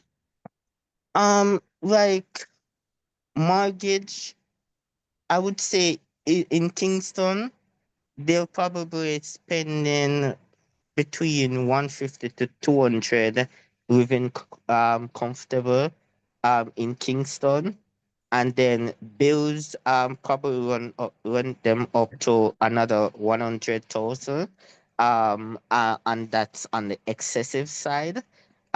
So they probably have a car That's loan. not excessive. 100 to 150 to 200 is actually a cheap mortgage in Kingston, I believe. So once I reach like 30 mil, mortgages skyrocket past 200,000 a month. So this is just like one expense. So And you were talking about just bills, that's like no, another 100,000. yeah. That would So I like for said Hold the on, O'Shea, bill hold on. Let him finish. Let him finish, 100,000 it's O'Shea. expense on the expensive side. 150 is minimum 150 for a mortgage. Just for clarity, but continue. Do apologize. yeah, but that is not a comfortable space. I'm talking about a reasonable size house. That would be $200,000 up. So let's say you actually have a family, because you can assume that most comfortable persons would want to have their family. So that could be 250 possibly. So they're taking care of their spouse and then possibly one or two children. The children could be 100,000 per month. Then the mortgage is like 200K. Just to clarify, 8 million after tax is about half a mil. So we already lost like 300K, and that's just on the mortgage and possibly taking care of the kids. If you're talking about bills, that's possibly like, let's say recessively 50 to another 100K. So that leaves 100,000 for like additional stuff. So this are just rough stuff, but I'm just kind of showing you that the cost can balloon pretty fast in Kingston. Mandeville as well, similar thing. And this is like a $30 million house if you talk about like, and that's not necessarily a two-bedroom area, by the way. A two-bedroom is normally like 40 million up, and that can kind of balloon it up even more. So I just want to show you, say 8 million can finish kind of fast if you just live like comfortable. You say that it's not living smart, but these places are being built for a demographic. If it's only being built for foreigners, that means that the 8 million can't really live a comfortable lifestyle in Jamaica if you need to be a Jamaican, a foreigner to afford those type of assets and stuff. That's it from my point though. So like, yeah, I'll let you all go to bed and stuff. Okay. So this is clearly a highly complicated discussion, right? Perspective matters. Different persons have different expenses, but just to kind of bring things home. No, now here's the thing, people. O'Shane isn't wrong, The research does say that, 400,000 above, you would be kind of in line with certain countries based on median pay. However, you're asking O'Shane to send the research. I think we can probably work out something later on in the week. I hope all of you are in the Telegram group where we usually post things, so we could probably follow up on this. But I do need to kind of wrap things up. So here's what we're gonna do. We're gonna create two personas, right? So persona one is someone who is a single individual and they live in Kingston. Persona two is I think we call it a regular family, you know, the mother, the father, two kids, and they just have to worry about those within their sphere. So I want you to help me build out persona one, single person who lives in Kingston. What do you think their rent should be?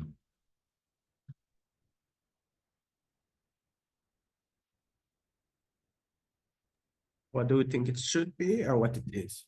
Person in You know, King. based on, Yeah, I was saying, hold on, people. So for these two personas, we're gonna use the average, right?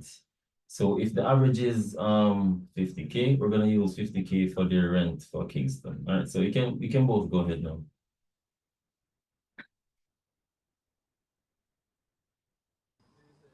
I think on average 80. If you're talking 80. about if you're talking about a person who is basically living in a house without like you call it, I know, a roommate or stuff like that. Yeah, man, 80. Interesting. What do the rest of you And think? a good community and so forth. Safe community. 80. yeah, I agree. And 50K was, I don't know, 5 years ago. You're laughing. It's true. So 5 years ago. 5 years ago, bro. Um, I'll I'll drop the link to the Telegram group here. So before, if you're not in the group yet, you can join that, and then I know if you gotta go, you gotta go because it's after 10 now. So I'll work with the 80, right? I'll work with the 80. All right. So utilities, how much you think that would be? Utilities. Yeah, you know, like AC. water. AC included. Well, AC is not included. Okay, if you not include AC, we're gonna say about 15 to 20. All right. So we'll work with the 20. All right. So the car loan.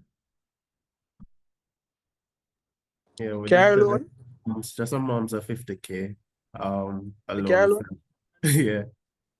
Yeah, man, 50K sound good because SUV are the thing. Probably cheapest SUV you can get for like 53 so forth.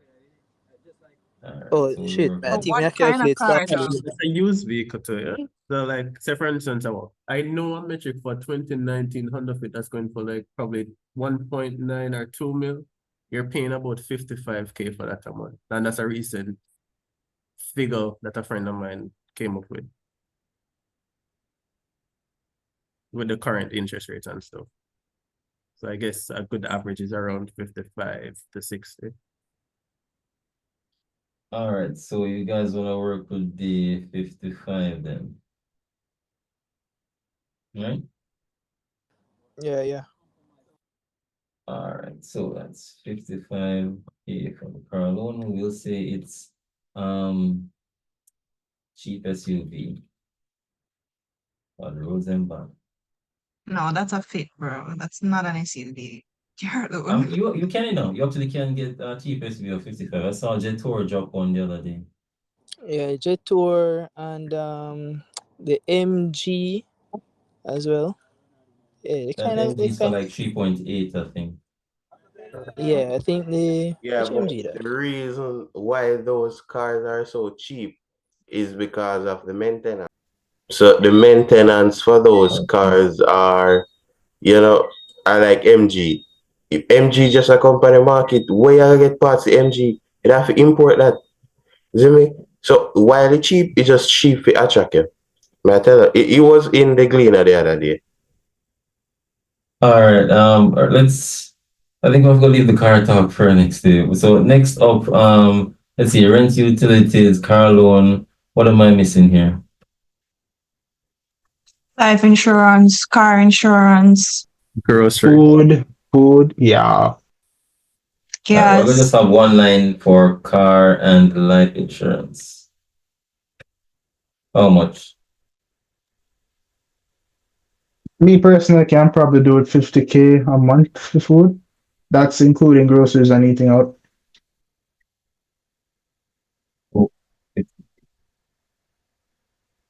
How much was the current life insurance figure?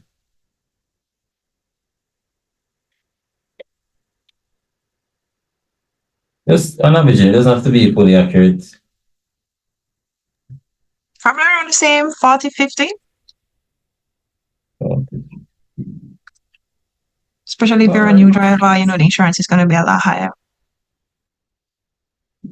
So, 50, those could be safe.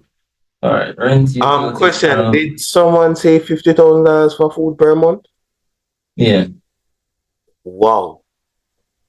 For one person? One person. Wow. That's groceries and eating out. That's what I'm saying. Wow. Where is Jeremy in chat? Do you know how much your broccoli? That's not even eating now. That's just great. No, the thing is, and I believe someone mentioned it before. Sometimes it's more about surviving than eating. Exactly, that's what I'm saying. No, you cannot go into a supermarket to buy groceries, to buy like cabbage and broccoli, cauliflower. No, you've got markets to buy them sitting there. You have to got 10 different places if you don't want to spend that. It might not Sometimes seem, you really can, but it might not seem, people but understand it's that cheaper to go to Coronation Market. I understand that you all have, you know, different places you go and buy groceries. You trust me, this is a very deep debate on where to go and buy groceries. You know, persons who are spending more on food than they should be, persons who are spending too much. But let's just keep it concise. I'm trying to close off the meeting. So I have rent, utilities, car loan, car and life insurance, food. Gym. What am I missing? Gym. Now, gym is a privilege. Now, gym doesn't have to be on this list. Yeah, you can go outside and just run up and down. I don't need much more than that. Guys, come on. Come on. You can't cut off one branch and lift two logs. That's true. Gym is one of those perks in life. So I guess that's one. Yeah, we're gonna leave off gym. Okay, what else is there? Lifestyle. I think Health, like dental, your checkups, stuff like that. And I think lifestyle should be an Oh, you have to put in entertainment because you can't just work all the entertainment, time. yeah. Because it really helps with mental. All right, so health, is how much? Well, you do your dental 2 times a year, so it depends on where you go.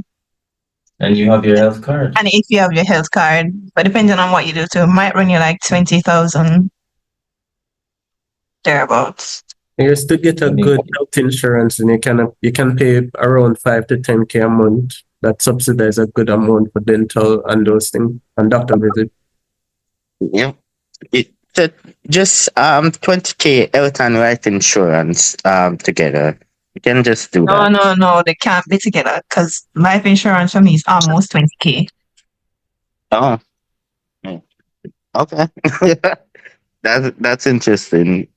Tell the boy you're not ashamed. No, life insurance for me, well, it's over How much? 30K. 5,000? No, over 30K for me. But on average, people are not paying over 15K for life insurance. Most life insurance people are paying the surviving as you guys would term it is 5 to 10K. Like 15K life insurance, that's actually on the middle or to upper echelon scale, at least based on what I've seen and what I've been told. So, but on average, yeah, it's under 15K. And then health insurance can easily be like just 5 to 6K. But yeah, for me, it's more than that. But yeah. Just to interject a little bit, you have to remember that life insurance goes up with inflation. So that's why I mentioned that when you're applying for a job, find out the salary escalation. So you know that as things are going up, your salary increase at some percentage each year so that you can afford things. Just saying. All right. Let's get back on track. Okay, so health 20, life. How much were you guys saying? 15 on average? Yeah, I'm going with that. And then entertainment, how much? 15K. Around 25. I mean, Wow. you go review 25. this Friday and you'll probably go TGI the next Friday. Wait, no. Remember, the average person, I excluded gym for a reason. You know? So I don't want to hear about a TGM, I don't want to hear about an Ocean or none of them places. 15. So, like every weekend, probably I spend, I don't know, like 3,500 every Yeah, but weekend. I'm not. I wouldn't be going out by myself. No, would I? Buying for other people is Oh, not why an can't average you, person Jeremy? activity. It makes no sense. It better me just buy what more eat and just sit on me and eat in front of You know, one. so you can buy entertainment stuff for yourself too, like movies, video games, or apps, stuff like that. So, I have to just include going out of it, or hobbies, stuff like that too. I think Daniel, most of us are already staying in to save money in some way or another and still not Hold working out. on. Let me hear what 20 Shane is saying. I think 20K is reasonable to me for entertainment. And some people might even go up to 40K. I mean, Yeah, 40K is a 40K. stretch, but I mean, don't you get okay? I'm not going to go there, Yeah, but let's but stop I at 20K. agree with the 20K. Between 20 to 25K is a good ballpark. All right, people. Savings. I think that's the last item here. Wait, when did you leave for that? No, someone did forget still. Yes, put a little money in savings. It's recommended. So what's Yeah. what's Hold the on. goal? Are you splitting pension and savings, or you're just concerned we're not doing pension? Consolidated pension / savings. Would that saving also be investments, or is just savings then investment would be different? All right, so I'm kind of coalescing everything in one category: pension, savings, and investments. How much do you put to these for the month? That would have be a Probably like 50. percentage though. No, just give me a figure. 30. That's what I'm trying to do right now. I'd say 50. 50? Whoa! Yeah, I would say My 50 gosh, to 100. 50. Yeah. Wait, 100 to savings? 50? I mean, my paycheck done for entertainment. I'm really worried about you guys. I'm My kind of paycheck concerned. done for entertainment. We have 50 for save. How about gas and fear if we go back to work? All that when they're in the car payment, so I don't think we'll do it again. Also, car maintenance, service the Yeah, car. yes. Yeah. Did you put that on there, Jason? It's Jason, right? No, it's Jason. No, we didn't put that. Yeah, service the car. Why not just put that with the car price? Like if you No. buy just budget to maintain. No, And it's you have two to have something different. for miscellaneous fees, like if the car tire get punched out. That happened to me a couple of times. You know, you have to stop and get that fixed. There's Yeah, some man, little things that it's pop like up. $500 to patch a I tire. think So, savings. I mean, really? Go ahead. Now I was saying it's just like $500 to patch a tire. And you I should want have to know that place, Jeremy. I want to know that place. I've never paid 500. There's a place People- on Malayans Road. It's opens They 24. charge me $1,000. No, Not you see, 500. when you go certain places, you aren't supposed to dress certain ways and you aren't supposed to speak certain ways. I mean, I guess you should know that. He's saying don't go to uptown places. You'll be charged uptown prices. It's not uptown. I'm not saying that. I'm saying it's probably the way how you dress and the way how you talk. I agree with that. I was working there and you're like, sir, I just punctured my tire and at the same time I tell you $1,500 guys, so like know nothing about car and me can't get away with it. So as I say, it's just how you approach them and what you look like, and even depending on what you drive. These men do love scamming us women. Are you going to allocate some kind of fee for that on your list, Jason? Let's take it back. What were you saying? No, I was saying that I agree with about it depend on the place, because I can honestly say that um some places if I go, I'm going to get a premium charge. So what I normally do is send a friend to get that cheap charge because of how I look. I look I'm an albino, so I'm white on the outside and black on the inside. So because I'm white on the outside, I tend to get a premium charge. So when I send ask someone else to go, it will based on how they get the normal price. Just saying. All right, people. I'm way over time. We do need to we might have some, I don't know, additional salary discussion, but we don't need to wrap this up. So savings, Oh, pension, and this. You Jason, finish it? I do apologize to cut in. Regarding those miscellaneous costs, Mhm. I forgot to mention that I think savings should cover miscellaneous costs. Because generally, Yes. there's so many No, I don't miscellaneous. agree with that. You No, don't no, he's agree? right. Okay. I He's No, I right. also don't don't agree with that. agree. You just need to No, have a certain amount of money in your car. Not much.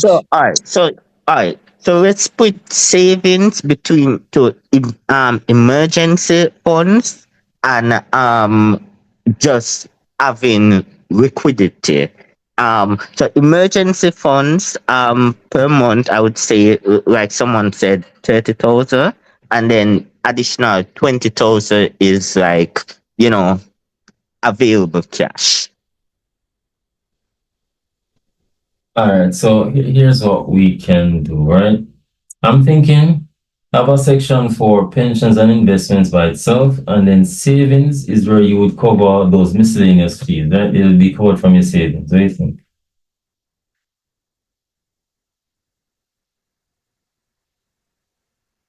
That sounds like a yes. So for savings, right, which is gonna cover your miscellaneous fees, how much you want that to be? Like, car tire, punch, whatever, I would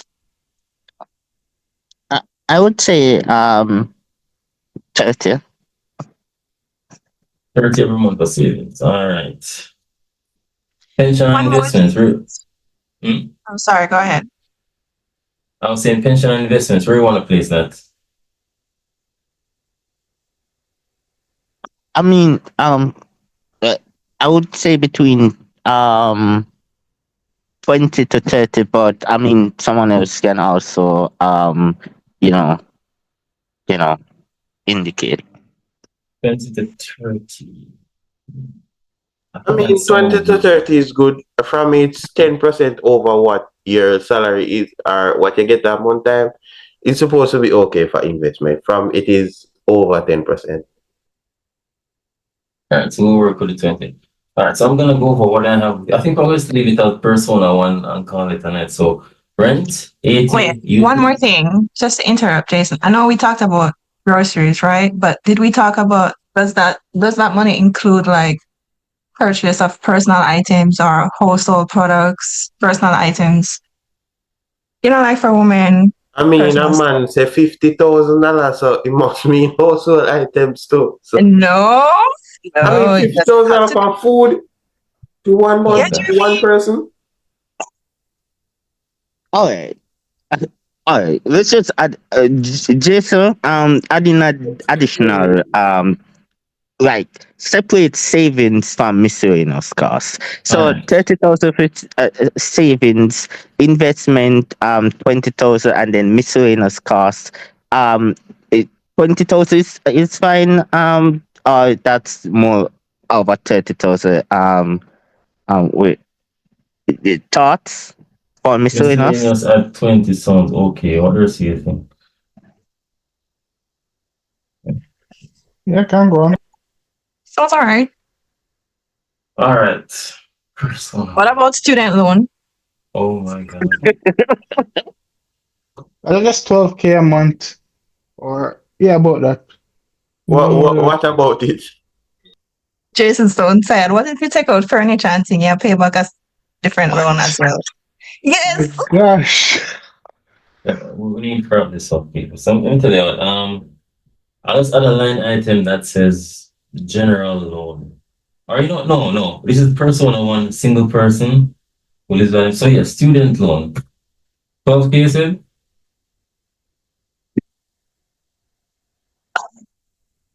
I agree with what you said, Jason. General loans, and Mhm. just call it um 20 to 30K. And yeah, General loan at first. So just excluding, mortgage and car loan. yeah, so we have car loan separate and rent is there. So no more, just general loan for whatever furniture or other things. So from the top, rent at 80, utilities at 20, car loan is 55K, insurance is 50, groceries is 50K. I mean, Health? Wait, just a Mm, question though. People normally take out loan for them furniture instead of save it. that's Uh, another debate, you know. yeah, so apparently people do. Some people do, not all, not on the average, but yeah. Actually, a lot Okay. of people do higher purchase, so Yeah. It's not there's that. recommended, by the way. Yeah, it's not recommended. You literally pay like 30 to 50% of the cost. Some Yeah. persons use their credit cards, and you have that to pay off. Yeah. Yeah, that's a funny one. Okay, interesting stuff. All right. So here we are. I said car insurance 50, groceries 50, health, that's 20. Health is 20. Entertainment is 15. Life is 20. Miscellaneous is 20. Savings is 30. Pension slash investment 20. General loan at 30.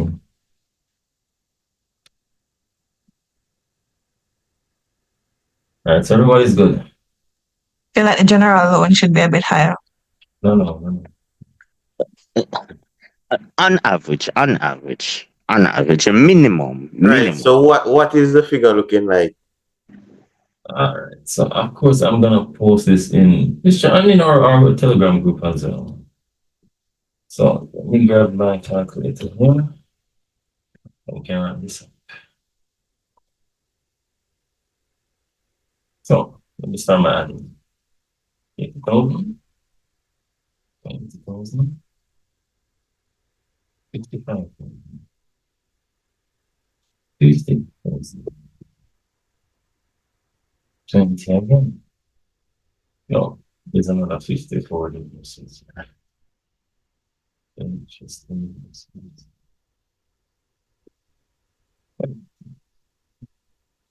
Entertainment at 15. Yeah. Life 20.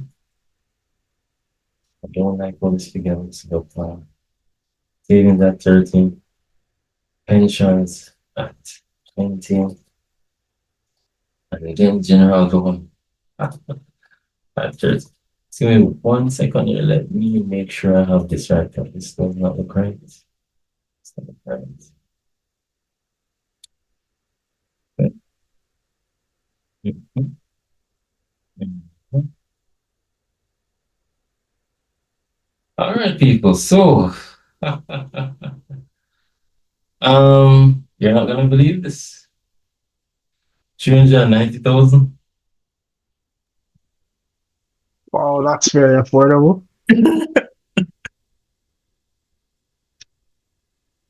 We'll go Of over budget, course, people. we were trying to go for an average individual, but I'm sure there's gonna be a lot of debate around this. Regardless, though, we need to wrap up this chat. I don't know if we're gonna probably host some other salary debate at another time, but we need to wrap up.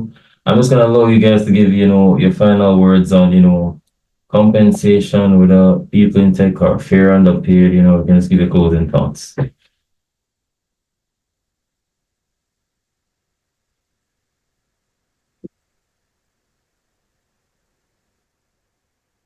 Oh, Lissandra, you unmuted, you're about to say?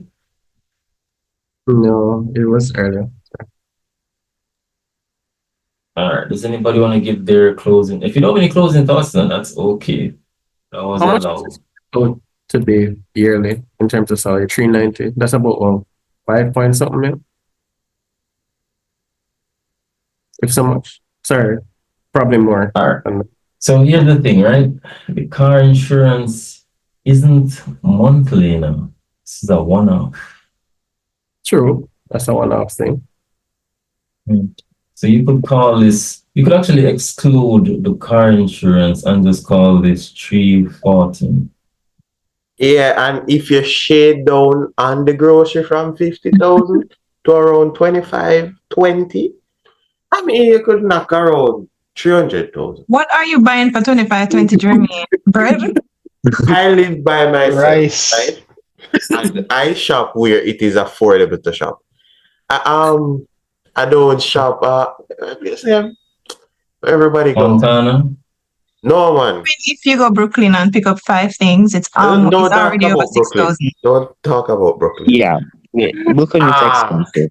The whole uptown go there, man. Me can't forget it. Me forget the name. I want wholesale.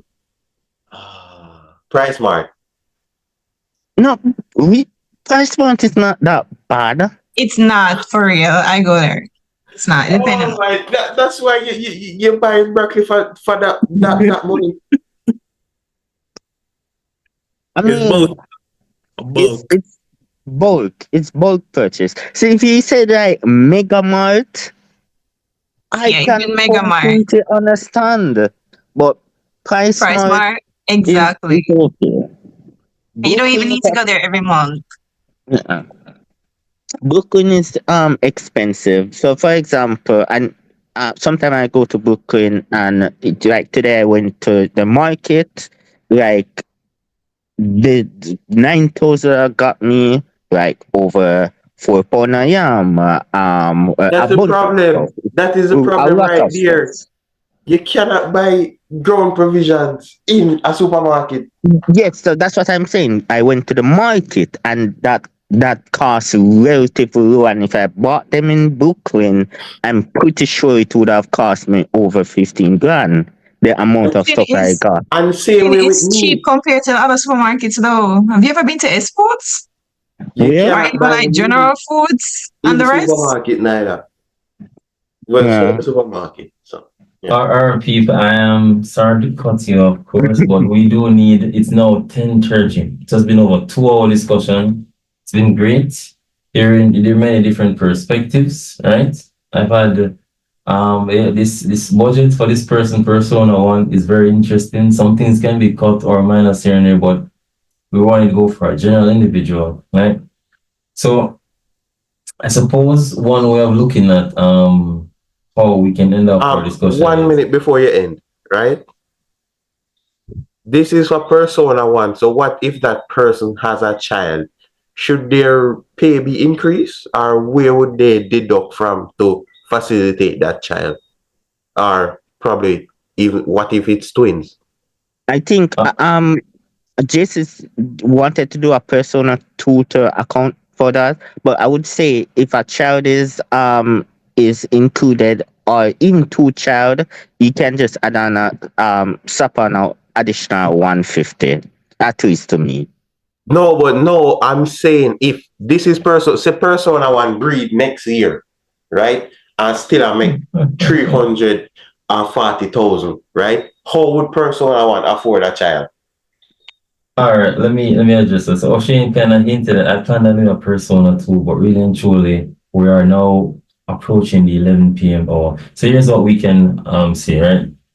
In case 2 or persona 2, you would have 2 individuals working. As such, the cost for this child or children, it was supposed to be 2 children for persona 2, would be split between that individual. So knowing that, what would you tack on? What amount would you tack on that would cover the child entirely? But the dependent doesn't have to be a child, though. It can be an aging parent. Regardless, I think 150 should be fine. To cover a child or a parent. Hold on, Daniel. Hold on. Just said Yeah, so ideally, personal was just supposed to be represent an average. It didn't have to. So it could be, you have a parent you have to take care of or a family member, but whatever it is, if it's a child, it's still a dependent, An aging family member is still a dependent that you have to take care of. So we just need an amount that say, okay, every month I'll be putting X towards this individual. Or bear in mind that in persona two, though, what we're doing is like two parents who are both working and they have two children. So what amount would you tack on to persona one for this? I mean, majority of Jamaica is single parent. I only had my mother, so I mean that's a bit unfair. You're gonna hardly find like two parents raising a child in this day and age. Okay, so with that said, what's the amount? 150, 150, or just 20? No, no, 10. A number. All right, so I heard O'Shane say, all right, so Jermaine made a good point. We have a lot of single parent households, so it's a little unfair for me to just slap on the two parents side. I heard O'Shane's 150, and I think I agree with that. What do you say, you think? I mean, I agree with that. 150 probably if they are in primary school upwards, but 150 for the first 7 years is ridiculous. 150 150 per is month? ridiculous. 150 per month is ridiculous? 150 per month for the first 7 years of a child's No, this life is a young is child, ridiculous. Is it Oh, High school ridiculously? now. as in meaning it's too much Yes, or it too. is too much. Oh, Oh, no. Jermaine, there's daycare too, no, Jermaine. There's daycare. all right, so you're saying 150. So we agree to 100 then, is what we're saying, people. I would say 40, 50, but I mean 40? No, sir. that's just my opinion on the No, matter. sir. Jermaine, just confirm we're all surviving. Who is this? Should anybody join at this point? So I think the 100 per month would be more like 150 is a bit high in my view. What do you guys think? If everybody's silent, then I'm gonna go to 100. We'll just talk about it. How much is it for daycare, Justin? Oh gosh. Let's not stray from Jason's points. Him just say, oh gosh, have mercy on him. I mean, we are a community and we are interacting. So I mean, isn't that what Jason would have wanted? Not at You know 11. what? He's We'll stick right. with 100, Jason. All right, so we'll stick with 100 people. So 100K, I'll add that in the various groups. Okay, people, it is 10:39. This was originally supposed to go ahead, O'Shane. It's sorry. All right, Jason. What I think what we can do is to follow up on this research. We can do a part 2 on this conversation, but let's send out a survey. Persona 1, 2, and probably a persona 3. Let people answer it. Based on like these criteria, and then we do a follow up conversation on it, or we can just have a conversation in the community chat. All right, so I'll make a note of that. All right, people. It's been fun. It's been a really engaging discussion. I had fun myself. I hope you all have a great night and thank you for attending our first debate of the year. I don't think we ended up with a conclusion as to, what's fairly paid, what's underpaid. A lot of numbers were thrown, and it's just one of those topics where it depends. It depends on so many factors. Some person will say they're surviving, some person will say that 10 million need to come for them, but ultimately though, it's an ongoing debate, is what I'll say. So thank you for your time and have a great rest of the night. Take care. You too, man. All right. Okay, good night. Bye.